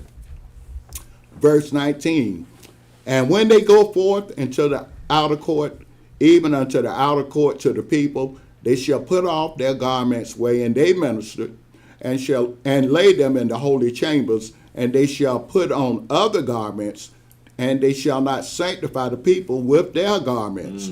Neither shall they shave their heads, nor suffer their locks to grow long. They shall only poll their heads. So if you a son of Zadok, Uh-oh. you gotta get rid of them. The braids, bro. You gotta You cut 'em gotta off. go. Yeah, You gotta go. Can't go in the 10th century looking like that. Yeah, I know, man. That's what we gotta do. Yeah. But also, Elder Stephen, what you remember that question that brother asked you yesterday about that head covering, and you were saying that it was our custom to wear those turbans on our heads, and it was showing it right here. What you tell him? You tell what that brother that came from Alabama? Yeah. What's his name? Who wants to know? I don't know it real. Oh, he said his name, I forgot, but I just know who wants to Is it know. John? Might be. He, you know, he probably He he'll watching check. You got it? Yeah, he on here now. What he call himself? Who wants to know or something like that? Yeah, that's his name on here. Who wants to know? Yeah. Okay, that's what it is, brother. Who wants to know? Yeah, but he was asking Elder Stephen about the head covering yesterday, Yeah. and it was verse 18 showing that. Yeah. The priest wore head coverings, Yeah. right? And in that climate, in that area of the world, there's a lot of dust and dirt. So you want your head covered to keep all the dust out your hair also. And the women had their hair covered also. Yeah. Right, so it's a matter of cleanliness to keep all that dust and dirt out of your hair. Yeah, So it was functional, not for fashion. No. It served the role. And so what we have here is the sons of Zadok would have to have their head covered too. Now you look at, for instance, in the book of I think it's 2 Corinthians, Paul is saying that a man who prays with his head covered is honors his head. And prayer prophesy with his head. Prayer prophesied this, so his head had to be covered first, right? Else he wouldn't have to bring it up. So it brought up the fact, don't pray and prophesy with your head covered. But why did the women have to have their head covered? Because of the angels, but why? You looking at me for the answer? Huh? Because it's their glory. That has their glory. They need to cover it. Right, that is that glory. But it's still her hair, right? And that's her glory. So when you are in the sanctuary, in the congregation, you don't want your glory to outshine Yahweh's glory, right? The angels are there also to glorify Yahweh. And here you come in with your hat, with your hair fixed up. The Spirit said, "Don't you go there? Don't you go there?" Yeah, you know, I when I was working one time, Doors open. I say it out. I had a sister when I was on the I'll go there job, for you. and she was real interested in what I was talking about. Me and her used to talk about the Bible, and she, where you go to church at? And I told her, and I said, look, when you come, we have laws that you can't come on your cycle, and you can't come with your head uncovered. Well, I fit my hair. I say, sister, I know you want somebody to see your little dude, but you can't come up in there like that. Yeah. So she didn't. After we just broke it off. Yeah. She didn't want to talk about it anymore. She can't do the simple things. You're gonna do the hard things. Yeah. Yeah. Go ahead, man. You want somebody to see your little dude? What? he was fixing the computer and he just happened to say, what Elder Stephen said, you want someone to see your little do. But getting back to that covering the head, that brother asked me about why we do that. I told him also it was a case back King David, he prayed with his head covered, right? We had that scripture where King David was on the run. Oh, yeah. Well, how you know his head was covered? How you know? It said it didn't uncover his head when it didn't say Yeah. that he uncovered his head. When he was on the run, they said his head was covered. Mm-hmm. And he had a short prayer, wasn't Yeah. it? Yeah.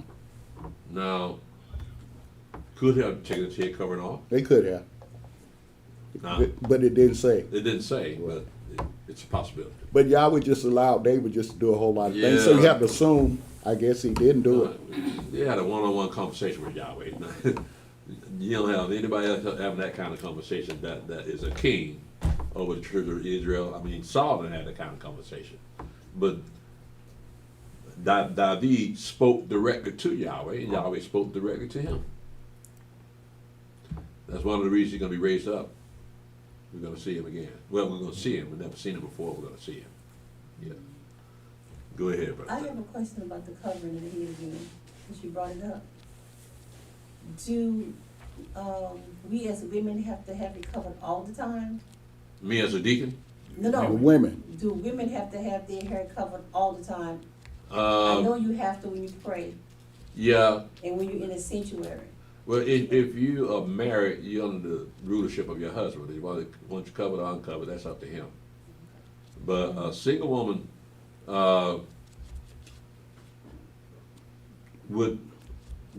should rather have her head covered so that people will take her seriously. Because women, you know, the women today, they see it as a fashion. And they want somebody to see their head. They want to see the wigs. They want to see the extensions. They want to see all the things, the hair going down to the back of the butt. But see, that's vanity. And you think that makes you beautiful. Not necessarily, not to a godly man. Mm-mm. A godly man would look at that and say, she's being vain. She's trying to get attention. Right. That's the wrong kind of attention to get. Physical attention. Now, spiritual attention is what draws a man. Boom. So if she got the right kind of spirit that meshes with his spirit, now you got a conversation, Yeah. right?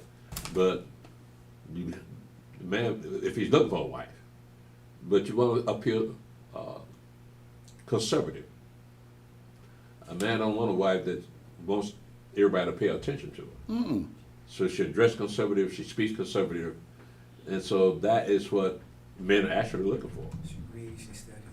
That's what these women don't understand. All that paint and makeup, they think a thug don't even want that. When a thug settles down, he don't want that. Well, Ray wouldn't mind it. Let me ask you, going back to what Elder Stephen was saying about King David, about him praying or whatever. And when we read in 1 Corinthians, it says that a man praying and prophesying with their head cover dishonor the Mashiach. Yeah. So, but King David, the Mashiach wasn't around when King David now was around. So, why would they have to uncover their head then? Well, that's true. The shit wasn't around. Yeah. So we do it now because we honoring the Mashiach. Yeah. But why would they have to take it all back then? You don't hear about a lot of prayers from the regular people.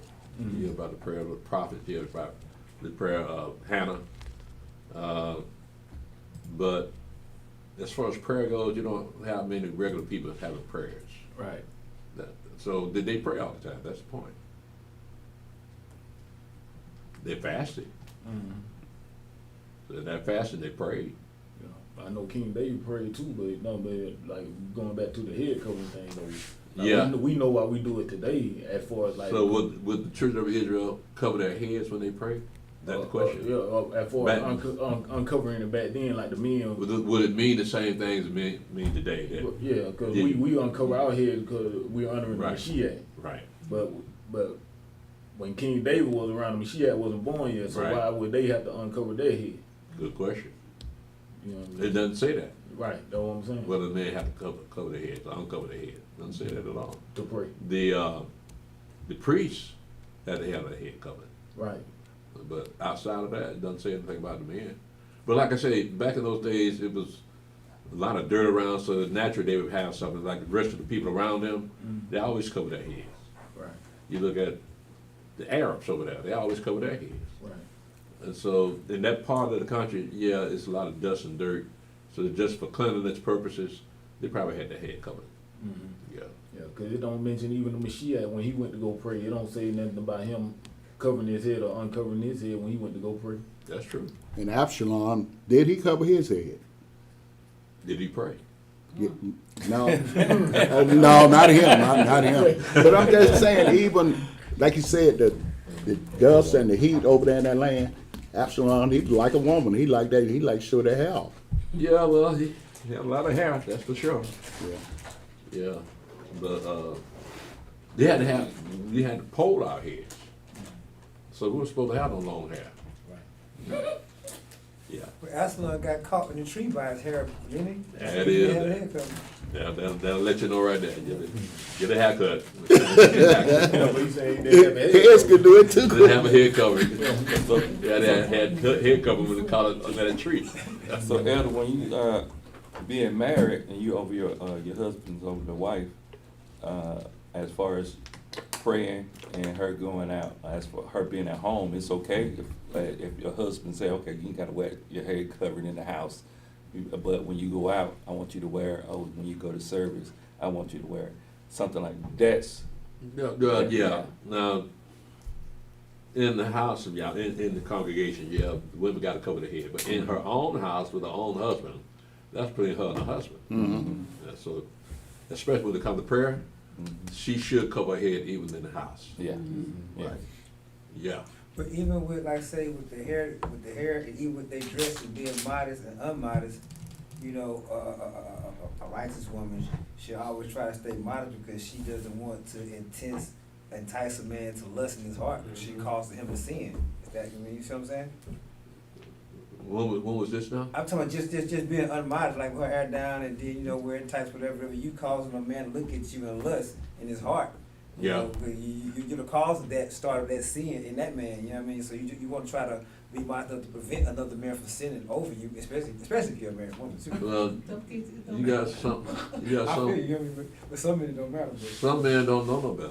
right. They looking at their body, but they're not looking at their mind. And so they just want to show everybody, I got me a beautiful, fine wife. Yeah. Next week, they divorce. So again,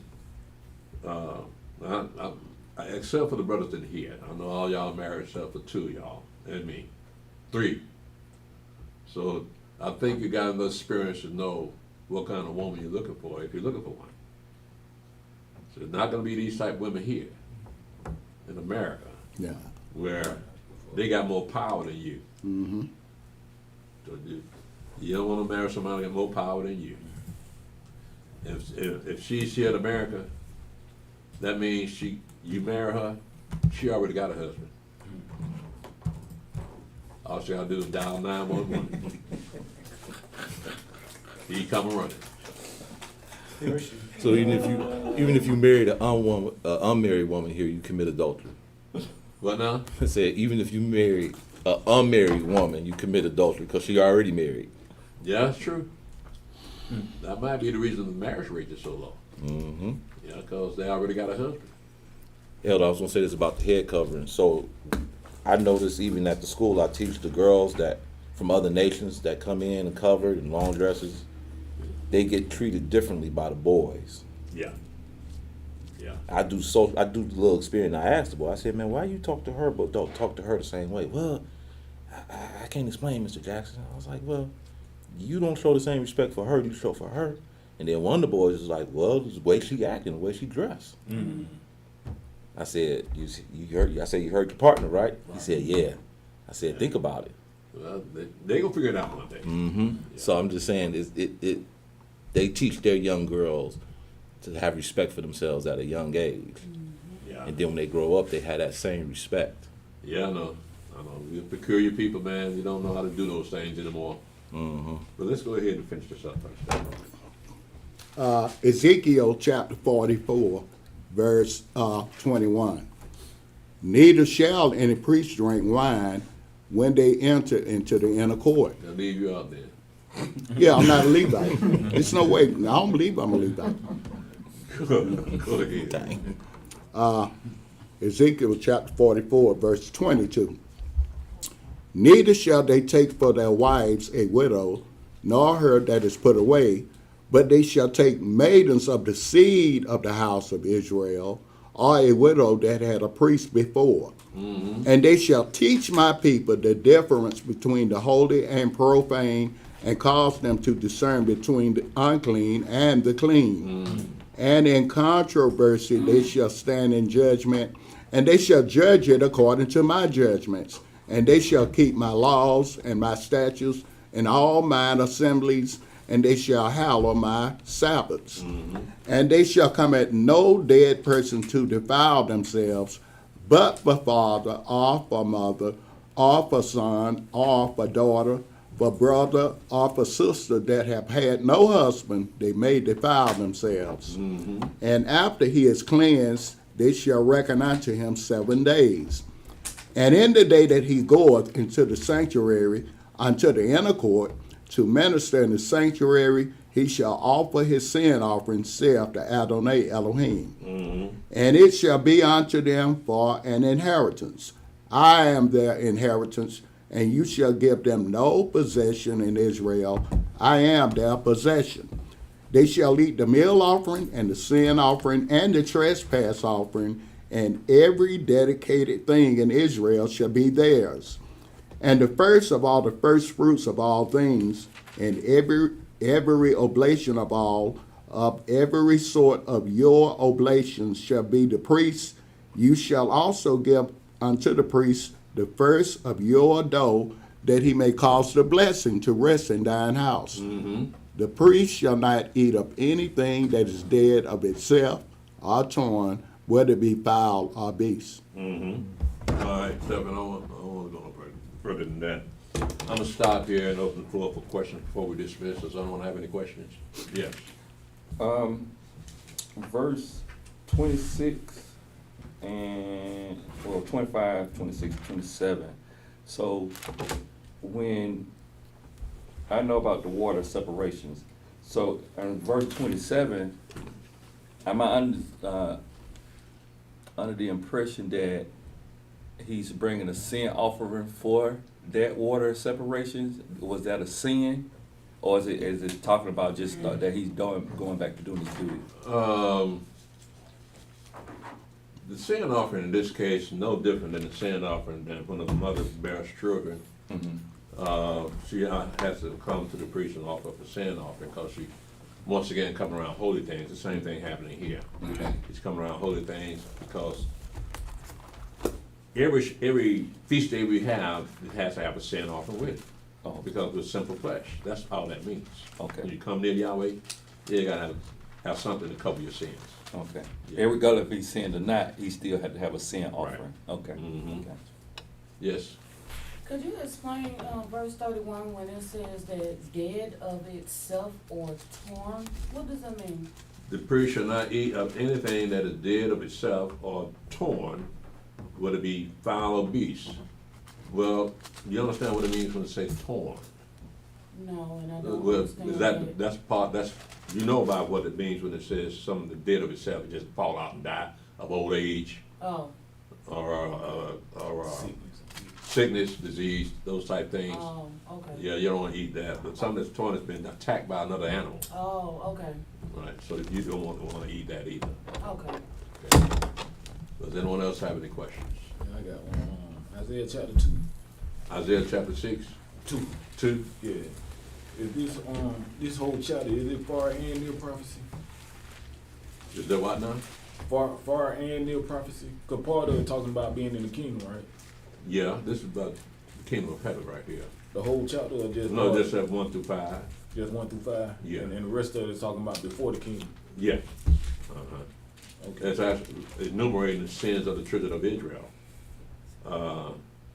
in verse 6, it says, therefore thou hast forsaken thy people, the house of Jacob, because they be replenished from the east, and are soothsayers like the Philistines, and they please themselves in the children of strangers.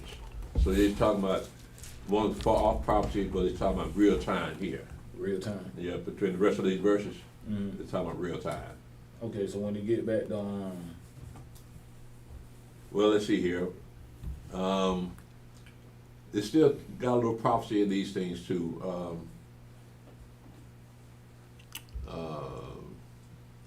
But this will be far off prophecy.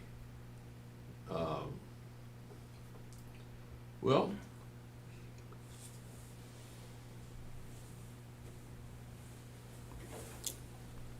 okay. All right. so when we get like the Verse 10. Yo, keep going. It says in verse 10, it says, enter into the rock and hide there. Hide thee in the dust for fear of Yahweh and for the glory of his majesty. The lofty looks of man should be humbled, and the haughtiness of men should be bowed down, and Yahweh alone should be exalted in that day. For the day of Yahweh of hosts shall be upon everyone that is proud and lofty, and upon everyone that is lifted up, and he shall be brought low, and upon all the cedars of Lebanon that are high and lifted up, and upon all the rocks, oaks of Bashan, and upon the high mountains, and upon the hills that are lifted up, and upon every high tower, and upon every fenced wall, and upon the ships of Tarshish, and upon the pleasant pitchers. And the loftiness of man shall be bowed down, and the haughtiness of man shall be made low, and Yahweh alone shall be exalted in that day. The idols he shall utterly abolish, and they shall go into the holes of the rock, and to the caves of the earth, for fear of Yahweh, and for the glory of his majesty, when he arises to shake terribly the earth.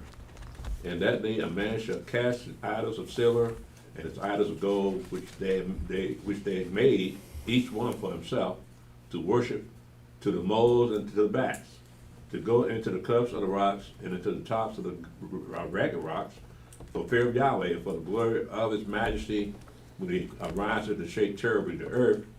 Cease you from man whose breath is in his nostrils, for wherein is he to be accounted for. What we have in this chapter here, we're talking about the destruction by the Babylonians, but we're also talking about far off prophecy of when the Mashiach returns.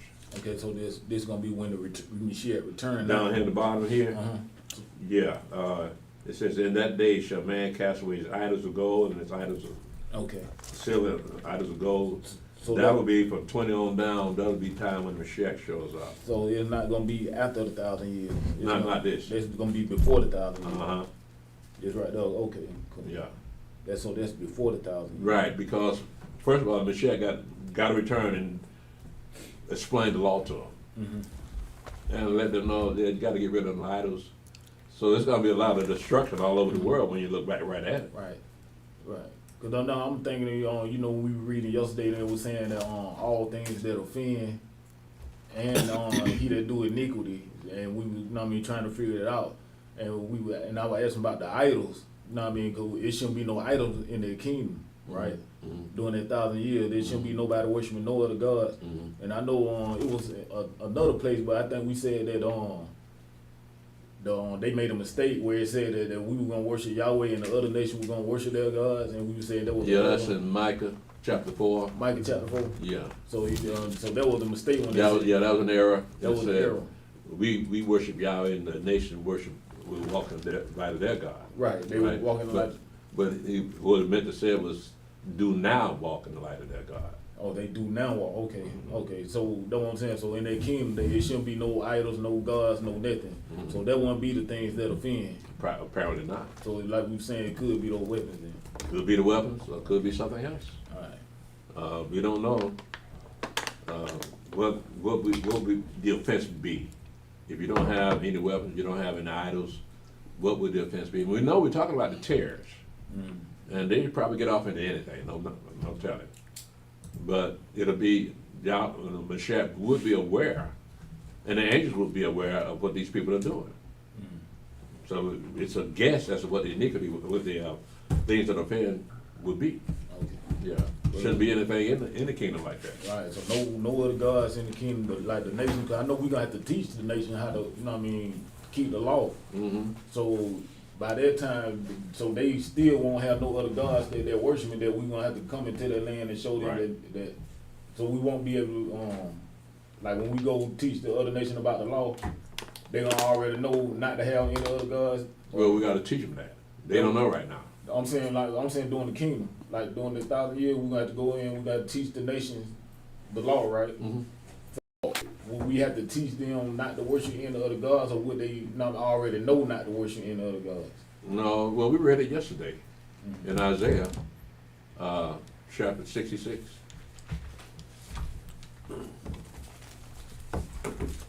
And verse 19, and it said, I will set up a sign among them, and I will send those that escape them unto the nations, to Spain, to Poor, Lud, that draw the bow, to Russia, and Greece. What happened? Somebody Somebody ran rush by. out of here? Now somebody ran by, all Oh. of us turned, like, Everybody. yeah, everybody turned like, okay, what's that? I just saw a blur go by. I thought it was one of y'all. And Lud and that draw the bow, to Tubal and Javan, to the isles afar off, that have not heard my fame, neither have seen my glory, and they shall declare my glory among the Gentiles. So yeah, they got to learn about Yahweh. You know what I'm saying? So they gotta learn about Yahweh.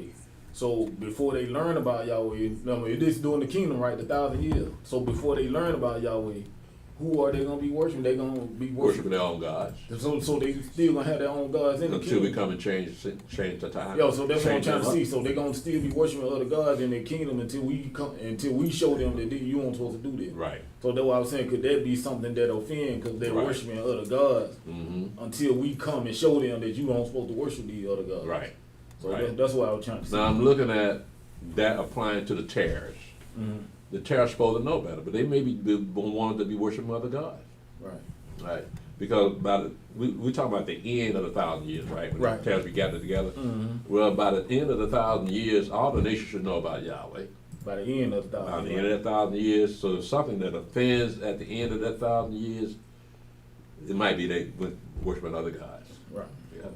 So that's what I was trying to say. Yeah. So with Hezekiah saying, going back to what I asked earlier, so when Satan is loose from that little season, he's loose, that's when all the heathen gonna start coming out of the people that are heathens, you know what I'm saying?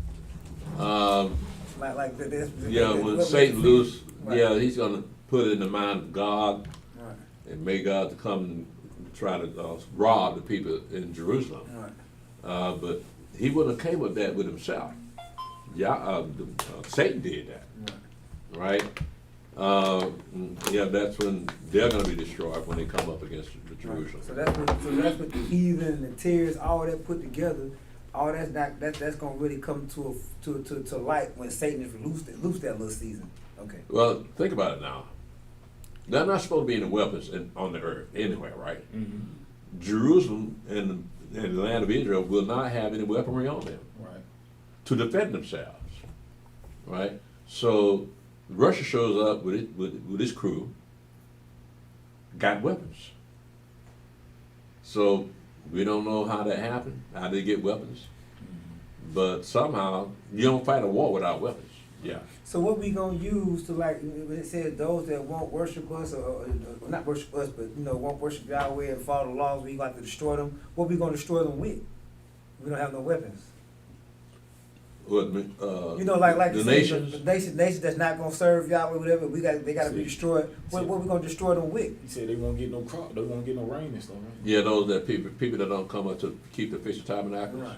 Yeah, they won't get in the rain. Then the plague, you're gonna put the plague. We're talking on about them not serving us too, right? The ones that refuse to serve us, they get destroyed, right? So Yeah. they get destroyed by the same plagues, or we destroy them? I'm confused. In the same place. I'm talking about, do they get destroyed by those plagues? The Oh. same type of plagues, no rain, or do if they don't want to serve us, Well, do we destroy them? It depends on the level of their rebellion. Right. God can warn them about withholding the rain, but they refuse to come to the Feast of Tabernacle, he's gonna put the plague on. Okay, that's, Yeah, so the warning is the rain itself. okay. Yeah, no rain, no crops. Yeah, yeah. I was thinking about that, the being offended would be some of the things that, by that time, as far as when the first kingdom, I was at 1,000 years, I would think the nation would pretty much know that Yahshua is on the scene, because he said everybody gonna see him. But as far as the law, they don't know. Well, the offense part, what I would think would be some of the things that they eat, because they eat so much and that offends, Yeah. you know, and that's offensive because you go to all these other nations, they eat everything from crickets, you know, to donkeys and camels. So a lot of that stuff they don't know. That's offensive, and that's one of the things. Well, that's true, but let me ask you, the people that are up in Alaska, Mhm. with very few vegetation, they got them igloos to live in, right? Mhm. How they live? No vegetation. Oh, they eat fish. They eat what? They eat fish. They eat seals, blubber, They fat, all kind of stuff like that. Yeah, they eat fish, but they eat some more things that we aren't supposed to eat, Mm-hmm. right? I Yeah. see 'em. Sharks and stuff Sharks, like that. yeah. But you got the Chinese that eat sharks Mm-hmm. and octopus, Yeah. and you got the French that eat Snails. escargot. Yeah. Oh, the woman. Other woman. You know what escargot is, Yosef? You know what escargot is? Okay. So we're gonna have to change their eating habits, because their cuisine has been that way for generations. So you gotta learn a new way to eat. But it's just a matter of eating clean foods. I mean, they got their own vegetables that they eat, but you gotta cut out eating them sharks. And you gotta cut out, I don't know, they might eat dolphins too. Yeah, They might eat flipper. Y'all remember flipper? they probably ate him up. That's why we don't hear about They it. ain't gonna see him no more, do you? Probably ate him. Had a flipper sandwich. Does anyone else have any questions? Okay, let's see what here.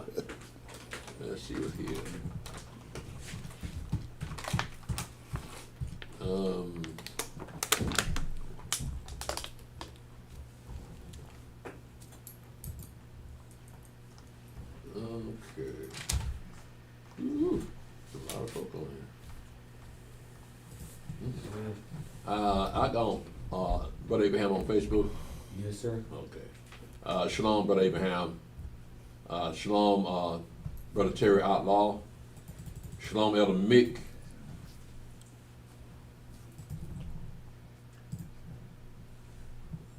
Eternal life in the kingdom of Yahweh. I think he meant, he got an O in there. Shalom, Brother Landry Sankey. Hallelujah, praise Yah. Shalom, blessed rising to you, Elder Priest, yourself, and all the Spaka and chat. Praise Yah. Shalom, Brother Al-Hayam, Sister Malaka. Shalom, Brother Hanak Ben Israel.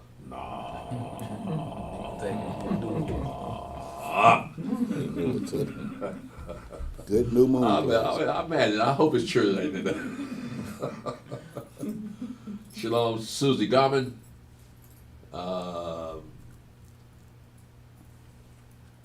Shalom, Elder. I don't think she meant that. Lee Ai. Shalom, Brother Mickey Anderson. Shalom, William Shelton. Shalom, Esther Shasharala. Shalom, Darren Streeter. Shalom, Sister Rachel. Shalom, Elder.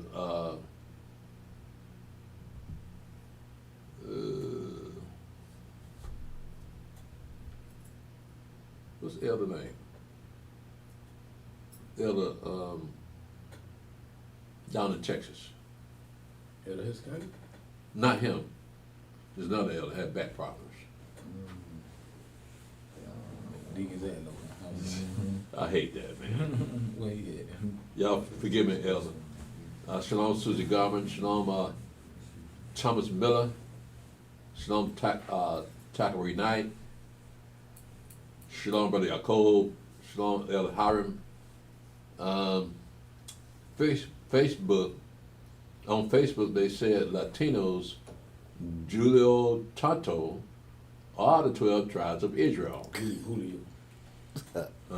He said Julio, They Latino, gonna make them Julio, big and part. Julio Latino, He said Spanish. Julio.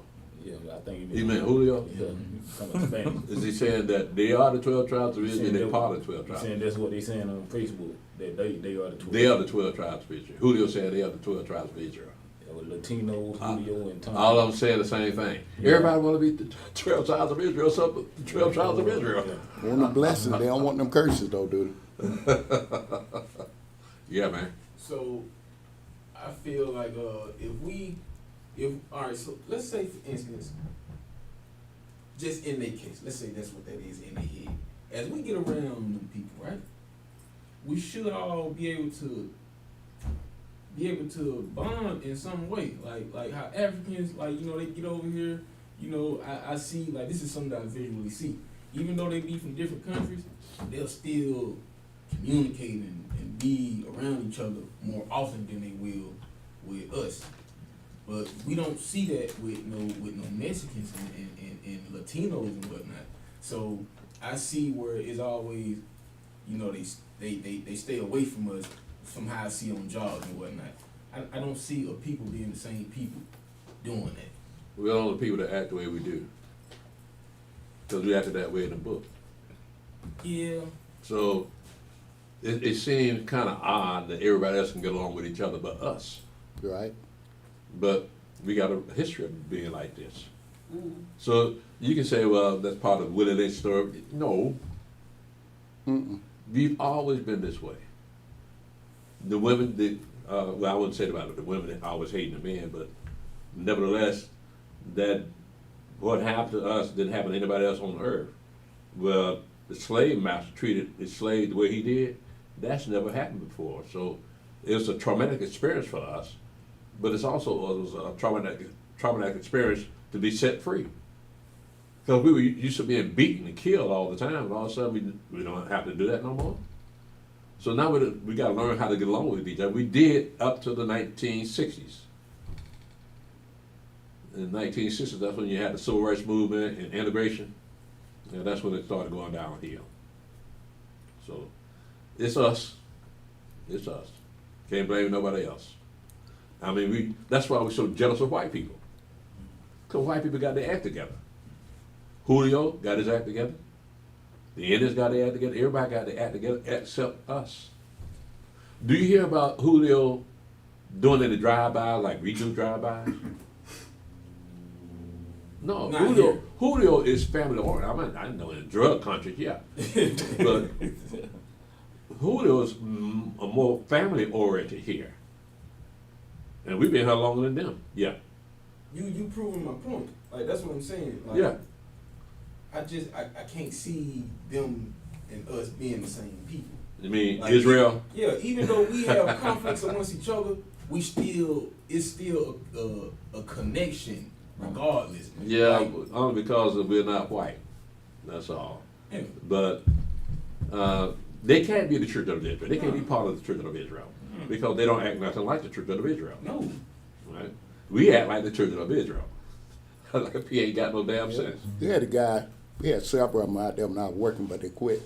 One of them was named Roland Diaz. He's still out there, he knows. He's still out there. Now, he knows that, he told me he married a Gentile, a white woman. He's Hispanic, Cuban, whatever. And her family didn't accept him, right? But nonetheless, when he's in that break room, he sit around them white people.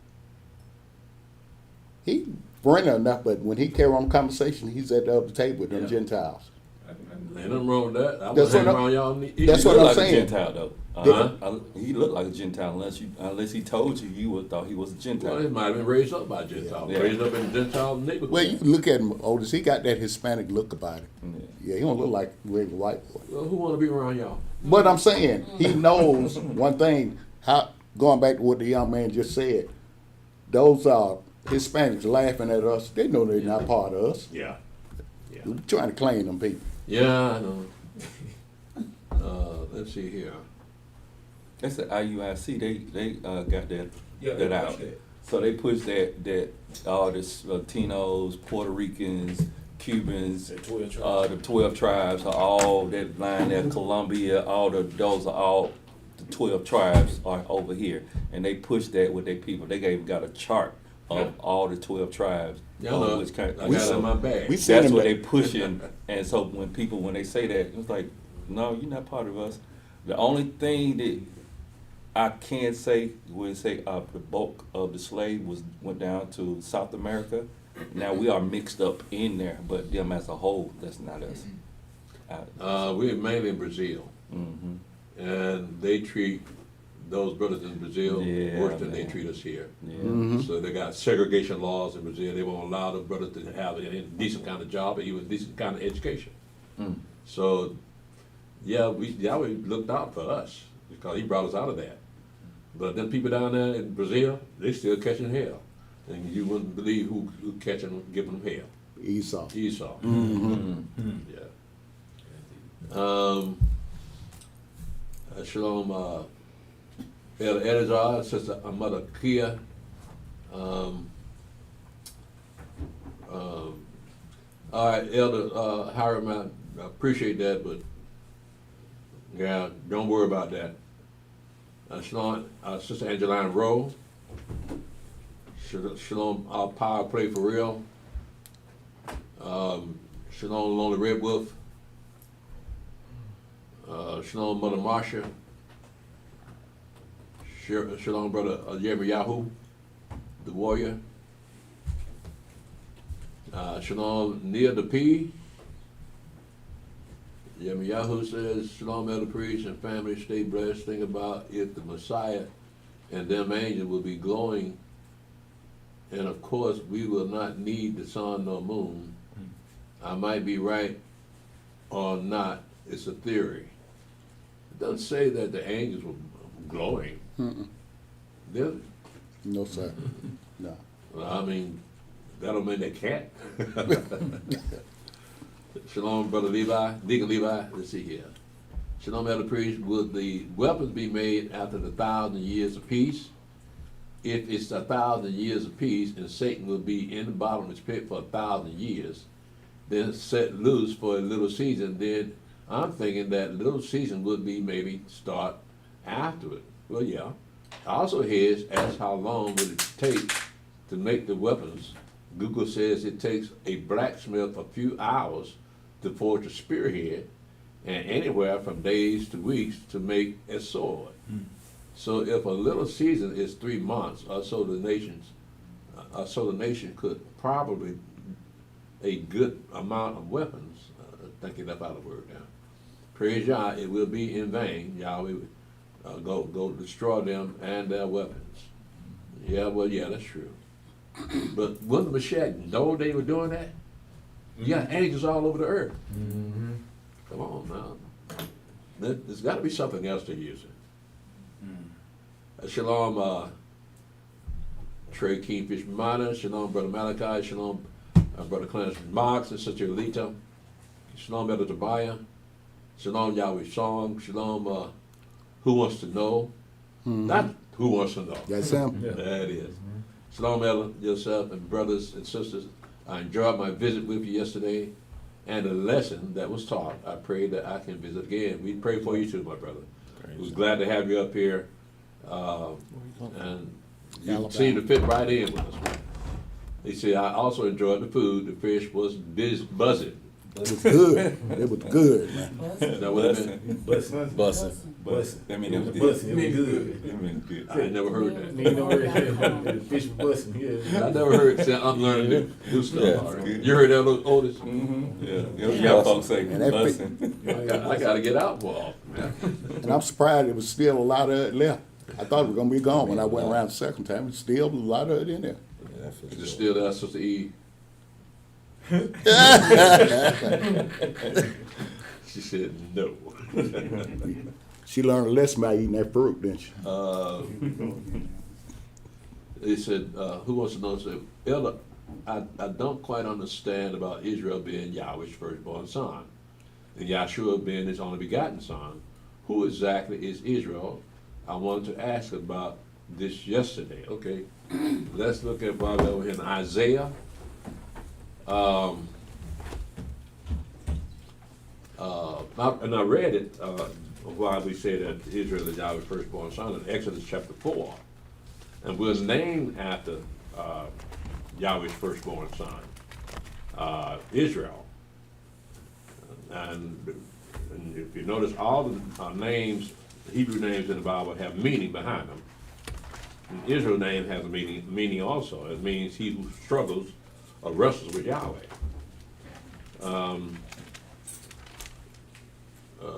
But when you go up into, well, let's see, let's go to John chapter 4.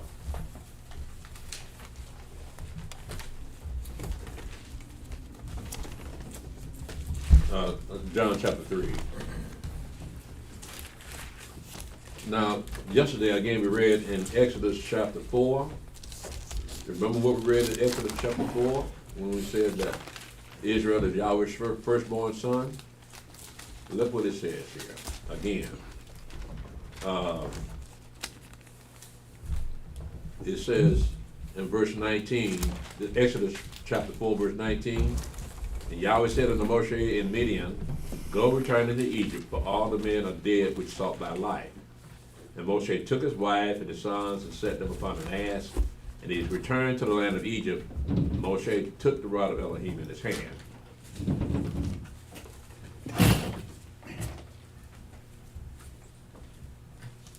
Thought it was thundering. And Yahweh said unto Moshe, When thou goest to return into Egypt, see that thou do all those wonders before Pharaoh, which I put in thine hand. And I will harden his heart. They shall not let the people go. And thou shalt say unto Pharaoh, Thus saith Yahweh, Israel is my son, even my firstborn son. Okay? That's why we say we're named after Yahweh's firstborn son, Israel. Now, when you go up in John chapter 3, you read in verse 16, it says, For Elohim so loved the world that he gave his only begotten son, that whosoever shall believe on him shall not perish but have everlasting life. So that is the difference between Israel and the Mashiach. Israel, the Mashiach was begotten of flesh. All right, so that's why he said he's his only begotten son. But his firstborn son is Israel. We just read that again in Exodus chapter 4 and verse 22. All right, that said that Israel is Yahweh's firstborn son. We're named after Yahweh's firstborn son. Okay. Priest, I just popped in my head when you said that the name of Israel means he who strives with Yahweh. Right. Elohim, yeah, but you know, that was the name that Yaakov was changed to because he wrestled with the angel, correct? So why would Israel, the spirit, why would he strive with Yahweh? Why would he get that name as he's striving with Elohim, striving like, you know, why would that name apply to him as a spirit? You know what I mean? It just popped in my head, like, why would that apply to him as a spirit? He who strives with Elohim. How does he up there on the second heaven striving with Elohim? I'm not understanding. It just popped in my head, like, how does that apply to him? What it was what it represented was the future striving of the children of Israel with Yahweh. Right? So if the Father strived with that angel, he strived with Yahweh. The children of Israel also strove with Yahweh. Right. To this very day. So the spirit of Israel, when he was in heaven, was striving with Yahweh too? No, we're talking about that angel. Okay. Right? The angel representing Yahweh. Okay.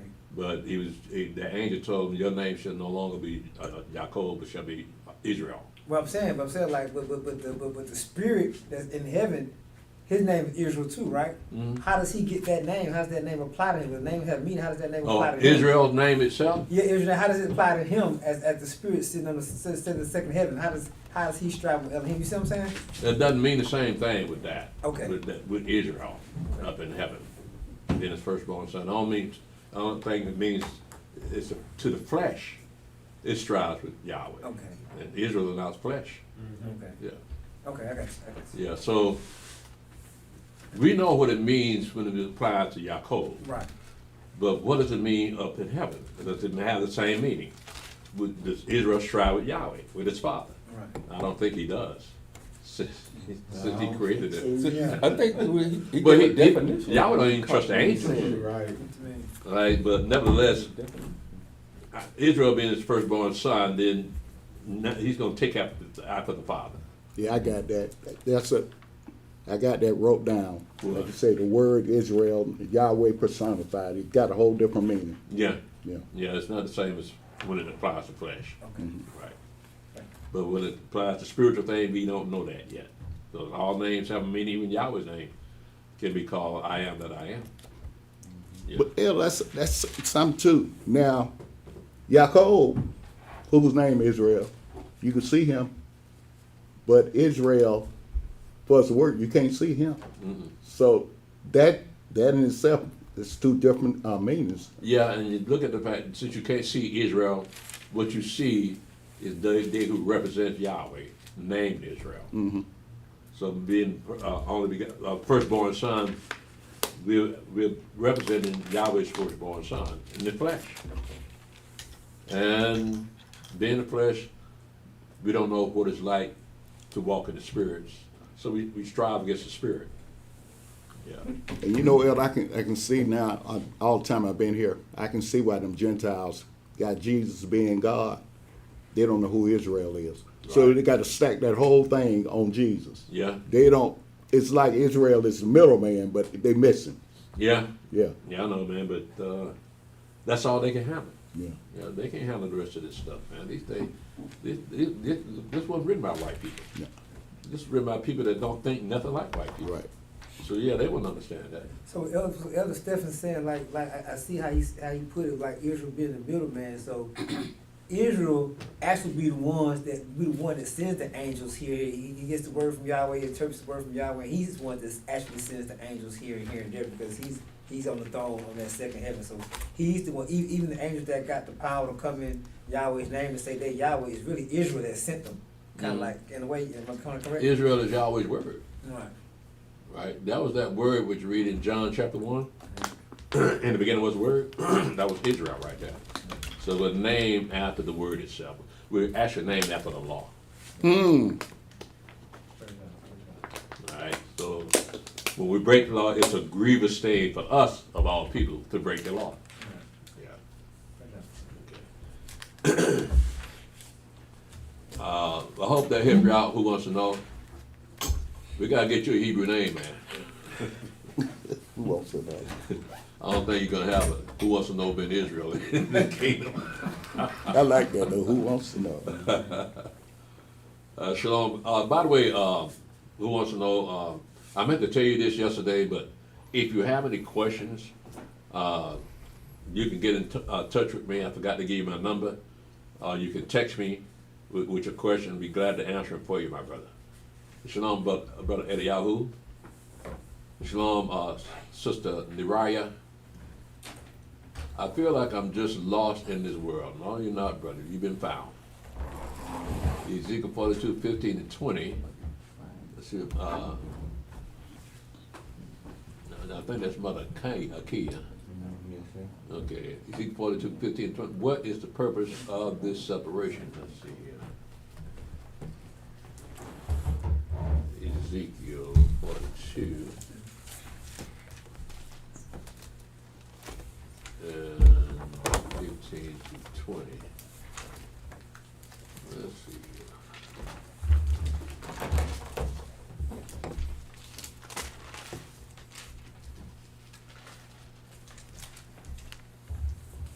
Let's see. Now, when he had made an end of measure the inner house, he brought me forward toward the gate whose prospect is toward the east, and measured it round about. He measured the east side with the measuring reed 500 feet reeds with the measuring reed round about. He measured the north side 500 reeds with the measuring reed round about. he measured the south side 500 reeds with the measuring reed. He turned about to the west side and measured 500 reeds with the measuring reed. He measured it about the four sides.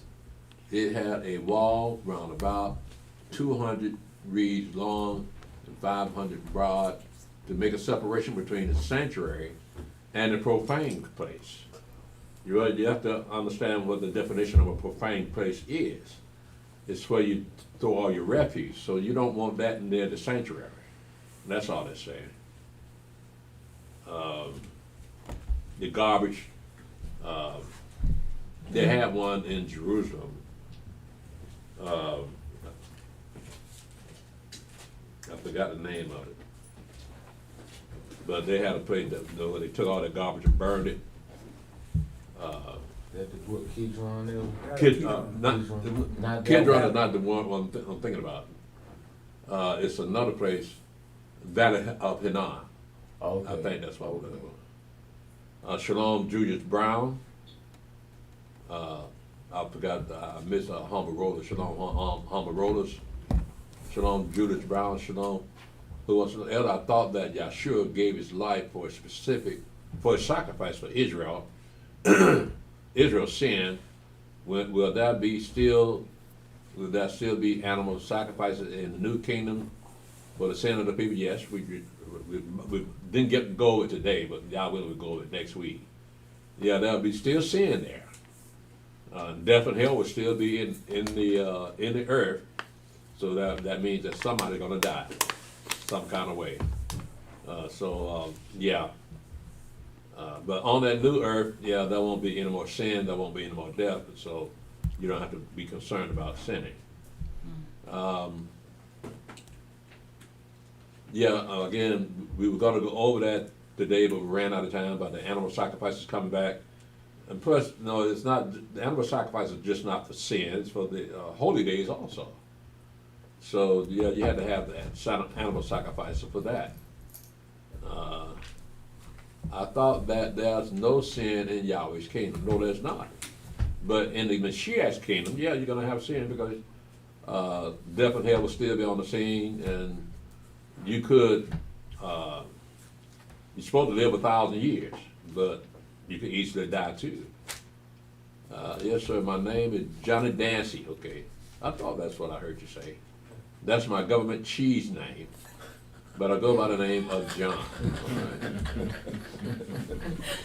Oh, he's a comedian. That's what, that's what Moshe always say. My chief government cheese now. I never heard it put quite like that before. Shalom, Brother Adawan. Shalom, ETL, ETL. I hope I pronounced that right. What's no elder is the taking off of the shoes before entering the sanctuary. Is that symbolic of entering the holy place? No. This is practice we started with on the El Yaakov. I don't think they did that in the sanctuary in the kingdom, did they? I think they got it from Muslim. I think we got it from Moshe when he took off his shoes on. Oh yeah, the holy ground. That's right. Yeah, When we remove our feet, I forgot. We've been doing it so often. Exodus We 3. remove our shoes because of the ground we stand upon. It's holy ground, like it was with Moshe. Appreciate that, Head. Shalom Yashar is love. Shalom ETL 1003. Let's see. No, modesty sets us apart from the world of women also. True that. Shalom, Sister Lava. Shalom, Brother Adahayim. Great class, praise Yahweh. A Muslim man can't just place himself over a woman, especially if he has a wife. That's adultery and not proper order for Hebrew Israelites. Women that is single. Well, let me read it again. A Muslim man can't just place himself over a woman, especially if he has a wife. That's adultery and not proper order for Hebrew Israelites. woman that is single, I think he maybe finish up a sentence somewhere else. Is single, he can't be my head or lead. Okay, that's the same person. Roosevelt Petrie, Shalom. Something suspicious about that. I wouldn't agree with that. I don't know what they're talking about. I think This is not a proper union. I guess she's You're talking about a single I guess people being together. Sound like that's what he's saying. So what now? Two single people being She together. said a Muslim man can't just place himself over a woman, especially if he has a wife. So I guess she's talking about a married Muslim man trying to get another wife. Yeah. Muslims do what they want to. You know, they Did got we, more. did They we get mention more. anything like that today? I don't No, know. so I think what we were talking about at the beginning of the We class. said nothing about no marriage. No. She's saying that's adultery and not proper order. Well, I don't know what they're going at. Maybe they need to enlighten me before I get out of here. See, there's something suspicious about that. I wouldn't agree with that. What is it that is suspicious about? Trying to figure I don't know out. what you talking I'm about. talking about head covering. That's all. I'm thinking. ETL, not a proper union. I don't know what you're talking about. Elder, forgive for asking many questions concerning images. I know white people make paintings of JC. What about the paintings of a black Yahweh? Black Yahweh. Like Yahweh. That's even worse. That's even worse, man. Come on. Who wants to know? Because that goes against the second commandment, right? So you shall not make unto you any graven image. And how can you make an image of Yahweh and you never seen him? Right. And Yahshua will take your black Yahshua either. You have to get rid of that thing. Shalom, Brother Roosevelt Petrie. Shalom, who wants to know? Was he painted by white people too? Yes. Shalom, Brother Benaiah. Shalom, Elder Hezekiah. Shalom, Mickey Anderson. Elder, can you explain what religion means in this? James 1:27, pure religion and undefiled. Before Elohim and the Father is this, to visit the fatherless and the widows in their affliction and keep himself unspotted from the world. My cousin asked a question, I think trying to compare our history book to religion of Christianity. Well, let's look at that. That's in James chapter 1.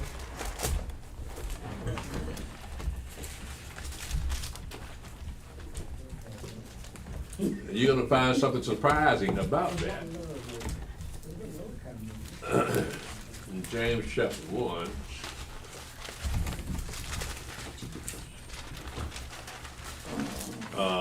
verse 26 to verse 26 to 27. Look at what the reading, we've just read what it says, but what James was really talking about was the law. When he says religion, he's talking about the law because what he just read, let me read that again to you. If any man among you seem to be religious and bridle not his tongue, but deceive his own heart, this man religion is vain. Pure religion and undefiled before Elohim and the Father is this, to visit the fatherless and widows in their affliction and to keep himself unspotted from the world. Now, in James' case, he's used religion to describe the law. Because what he just mentioned is in the law. It's in Deuteronomy 24, verse 20 to 22, and Exodus 22, verse 22 to verse 34. He's referring to the law as religion, but there's a lot of that type of word being spread around back in those days, but they were practicing Judaism and all types of other religions that we don't even know anything about. Can you repeat those verses? When they talk about pure religion and undefiled, before Yah, Elohim and the Father is this, to visit the fatherless and the widows in their affliction, and to keep himself unspotted from the world. We find that in the law in Deuteronomy chapter 24, verse 20 to verse 22, in Exodus 22, verse 22 to verse 24. I can barely read my own writing. You might want to add on there Zechariah chapter 7, verse 8 to verse 10 also. Elder, was that the actual word that James used, religion, or that a translated word? You look up that word, and remember now, they're speaking in Greek. It's translated into Greek, from Greek. Now, in the Greek language, when you look it up in the Strong Exhaustive Concordance, one of the definitions of religion is law. Okay. Yeah, so I don't know why the translator put that in there, or he said it himself. But I guess they're trying to make sure that you think that this book is a religious book. But no, that's actually in the law. You said Zechariah 7 verse 8. Yeah, Zechariah 7 verse 8 to verse 10, you can add that to what our father were doing. It describes verse 27 perfectly. Let's see here. Shalom, who wants, say, is it wrong for us to paint images of a black Messiah? Yes. Escargot, yes. Yahweh song. Had I been Israel, when you mentioned the height and width of the walls around the new city of Jerusalem, could that just be a part of the design process of a kingdom? I can't imagine with my fleshly mind that someone or something attacking the city. Yeah, that's my point. Why would you need a wall on the new heaven and the earth?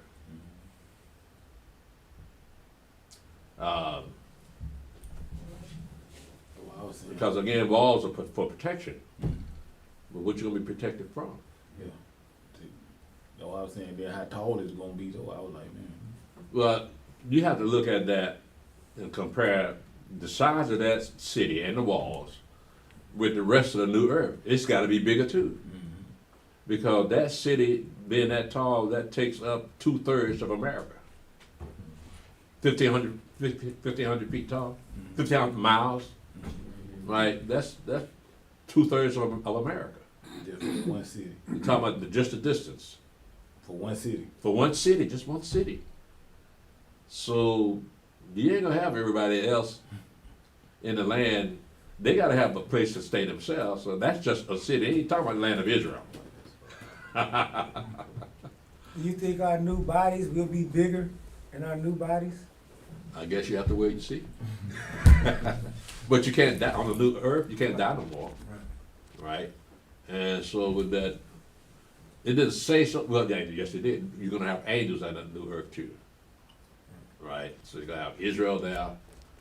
The angels gonna be there, and no animals though. So you don't have to worry about stepping in some cow poo. Walk around the city of Jerusalem. Got cow poo in the streets, on the golden streets now. So I wouldn't mind being the sanitary director for that. It does make you wonder about the logistics of people having to use the bathroom. And Yeah. that goes out in that kingdom. Yeah. So it kind of make you wonder, we like, talked okay, about that like yesterday. okay, like I thought, yeah, where you gonna use the bathroom if you have to use the bathroom, or your digestive system gonna be different Yeah, because of the food that you eat. So yeah, that's got to change. I guess we have to end up being like the angels that ate Abraham's food and Lot's food. Angels don't need to eat, but that system did not work as our system. Even though they ate that food, somehow it got processed and stayed in them, I guess. Yeah. So, same with us. Let me read that again, brother. Nah. When you mention the height of the bone, that just be part of the design process around of a kingdom. I can't imagine with my flesh mind that someone or something attacking it. Me either. But that's what it says. They're gonna have a wall 1,500 miles long, tall. Shalom, repentant Judah. Shalom, Brother McAnderson. Elder, do you think the seed of Yafet that went to the Europe area changed like Esau did when he started out black but ended up white? Did Yafet seed do the same thing because of sunlight issues?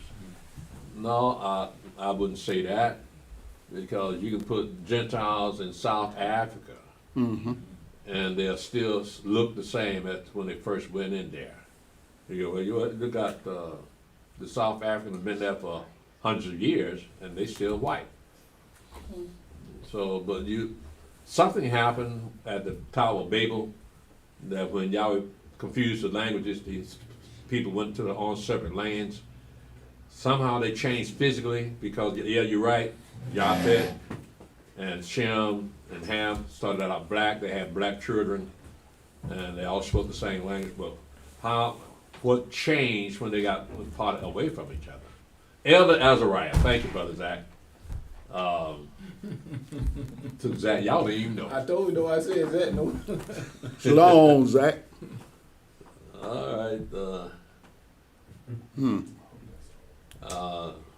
Darren Street says everyone that is black aren't Israel. That's true.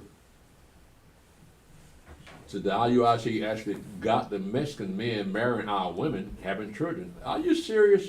I think Have y'all heard this? I heard that. That's crazy. Yeah, I heard that. I heard that years ago. Well, I guess, desperate times calls for desperate measure because they still got to marry somebody. Yeah, brothers don't want to marry. That's right. That's Sad. kryptonite. It's sad, but But see, they don't understand that that their children not gonna be Israel then, if they marry Mexican men. But you actually say they are. I know. And they got a lot of. That's some Esau stuff there, ain't it? Got a lot of single- Yeah, let me go back here, because I mentioned something about, oh yeah, Brother McAnderson. Elder, do you think the seed of Japheth that went to Europe area changed like Esau did? When he started out black but ended up white? The Japheth seed do the same thing because of sunlight issue? No, Esau did that purposely. Mm-hmm. All right, so for instance, when he first married his wife, he married a Canaanite. Why? Because the Canaanites ruled the land. And so as Charming on, he married with anyone that ruled and had wealth. Mm-hmm. So that's how he gradually turned white, because he intermarried with the Romans, and he intermarried with the Greeks. Mm-hmm. And so he intermarried with the Europeans, he intermarried with white people to this very day, because that's where the money and power was. Right. So he looks white, but he doesn't like to be called white. Yeah, but you white, buddy. He didn't marry none of us, did he? Yeah, well, you got, what's his name, made Star Wars? Lucas. Yeah. They married He them. married a black woman. They married them sisters that's got money. Got them talk shows. Well, I don't know. Yeah, they married them. Yeah, the Edomites married them sisters. I wouldn't Venus. go that all. Did your hand go up, man? Yeah. What was it? Just either man about the other tennis player married Gentile. Mm-hmm. Who? Venus. Venus? Is it Venus? Serena. No, Serena first, not Venus. She's married now To an Edomite. to Edomite. Who? Tennis player. Yeah, Venus Williams. Venus Williams. Who's Yeah, a tennis player. them two sisters. Venus. Oh, Tiger Woods? No, Venus. Female tennis player. Oh, you talking about Venus and Serena. Serena? Yeah. Yeah. She married married Edomite. a Gentile. Yeah. No, she married Edomite. Edomite. Oh, Yeah. for money. Was it for money? Boy, look like Somebody got some damn sense. Because she know she ain't gonna marry nobody black. yeah, they look just alike, man.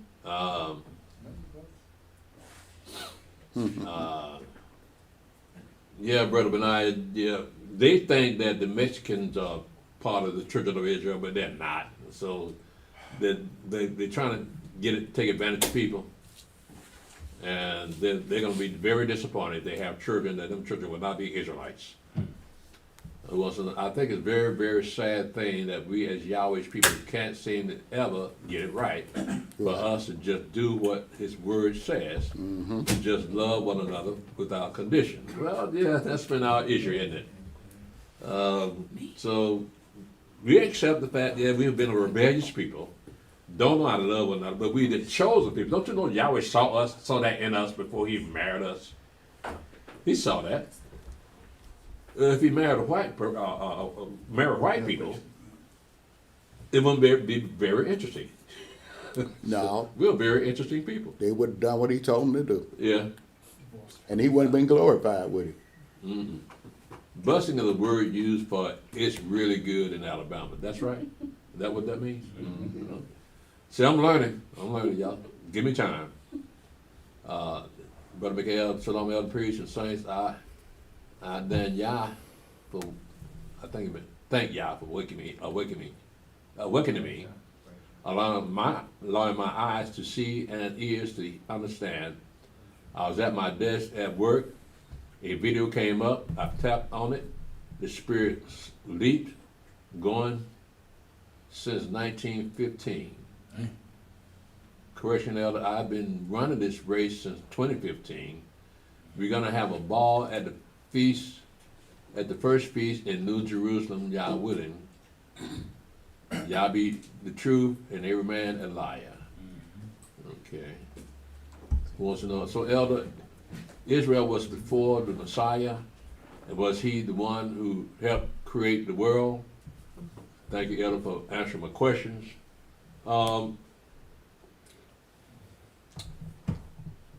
Now, he wasn't in on the creation. However, let me take you to John chapter 17. And it's going to sound like he was in the beginning of the creation. But let's look at that prayer that he made in John 17. Now listen to his prayer. These words spake Yahshua, and lifted up his eyes to heaven, and said, Father, the hour is come, glorify thy Son, that thy Son also may glorify thee. As thou hast given him a power over all flesh, that he should give eternal life to as many as thou hast given him. And this is life eternal, that they might know thee, the only true Elohim, and Yahshua HaMashiach, whom thou hast sent. I have glorified thee on the earth. I have finished the works which thou hast gavest to do, me to do. And now, O Father, glorify thou me with thine own self, with the glory which I had with thee before the world was. All right? So, this man was born. How can he be before the world? Right. That's not the flesh and blood man talking. Nope. That's the spirit talking. That's Israel speaking. That's Israel speaking. Yeah. Israel. Remember? Israel being Yahweh's firstborn son, he's addressing the Father. Right. So, yeah, but people get that confused and think that this man is saying that. If that's what he's saying. That's what he asking, was Israel the one to help create the world? Yeah. That's what he was saying. That's what. Oh. That's what he was. Well, we said, look what it says, though. It says in verse 5, and now, O Father, glorify thou me with thine own self, with the glory which I had with thee before the world was. Mm-hmm. Not at the beginning of the world. It said before the world was. So they had a relationship before the world was. Now, then Yahweh created heaven and the earth with those spiritual Wisdom, right? beings of understanding, knowledge, and wisdom. So wisdom was in on the creation of the world.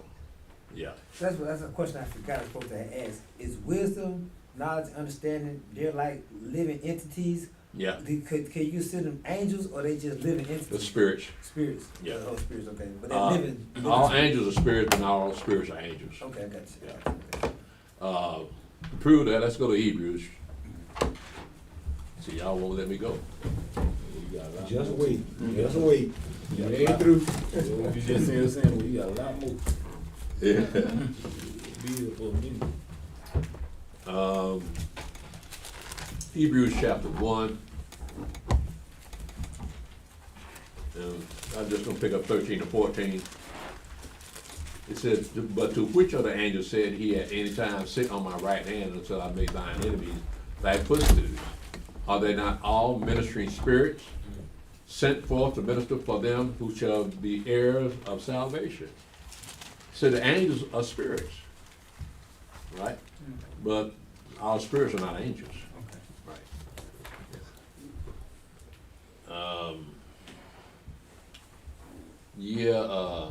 Who wants to know? Yeah, the Mashiach wasn't in on the creation, but he was there. All right, so he was preordained to not only be born of a virgin, but to die and rise up a new creation and to receive a kingdom. I think he asking is Israel in on the creation. That's what. No, is that what he's saying? Yeah, I think that's what he asked. Is Israel in? Not Was he? When he said was he and was he? He said so. Elder Israel was before the Messiah, and was he the one who helped create the world? He said Israel and the Messiah. No, he talking about Israel. Oh, he's talking about Israel. Yeah, was Israel the one who helped? Yeah, create? Israel's Yahweh's word. Yeah, that's what he. Yeah, that was by his word all things were established. And so Israel established all things. Shalom, Melinda Curry. Shalom, ETL. Muslim man can't be a lead for a Hebrew Israelite woman. Is what I'm asking because he serves another God. That's true. It's not considered a proper union for Hebrew Israelite women, is it? Isn't it? No, it's not. So yeah, all the Israelite women out there, y'all be careful. Do not marry a religious man. Marry a righteous man. That fears Yahweh and keep his commandments. Especially if he is deceptive and has a wife already. Yeah, Muslim men do that. Now some regular men do that too. Yahweh showed the city wall itself stretches from Florida to Maine. Yep. Thank you, Mick Anderson. Thank you, Elder Priest. Elder Praise Yah. Shalom, Timmy Turner. Hadn't heard from you in a while. Shalom, Brother Yirmiyahu. Was not the Dumia captured by the Shittites and became one with them, that while if their women marry another nation, that child is Hebrew, which is deception. Let me read that again. Was not Idumea captured by the Hittites? Who was that? Hittites. I Hittites. think that's what he's trying to say. Okay, Hittites, it became one with them. That's why if their women married another nation, that child is Hebrew, which is deceptive. Yeah, that's deceptive. They count their ethnicity from in the woman. He's talking about Hittites or Canaanites? Well, Esau was still around even when the Mashiach was there. And so it's not like they intermingled with anybody. Well, they intermingled with the Gentiles who look white, but they maintained their tribal nature. Okay, I think that's it. Who wants to know? Thank you. That's it. All right, then. I'll give you 5 seconds on Facebook and YouTube. Give me another question or comment. 1, 2, 3, 4, 5. Thank you very much, YouTube, Facebook. Let's see here. Let me see. We don't have a holiday coming up at all, do we? No. Okay. It's about 3 months, All right. 3 months and a half off, huh? Yeah. All right. Well, we're going to go ahead and shut it down on Facebook, YouTube. Thank y'all for joining us. Join us for our history class on the 3rd day at 8 o'clock p.m.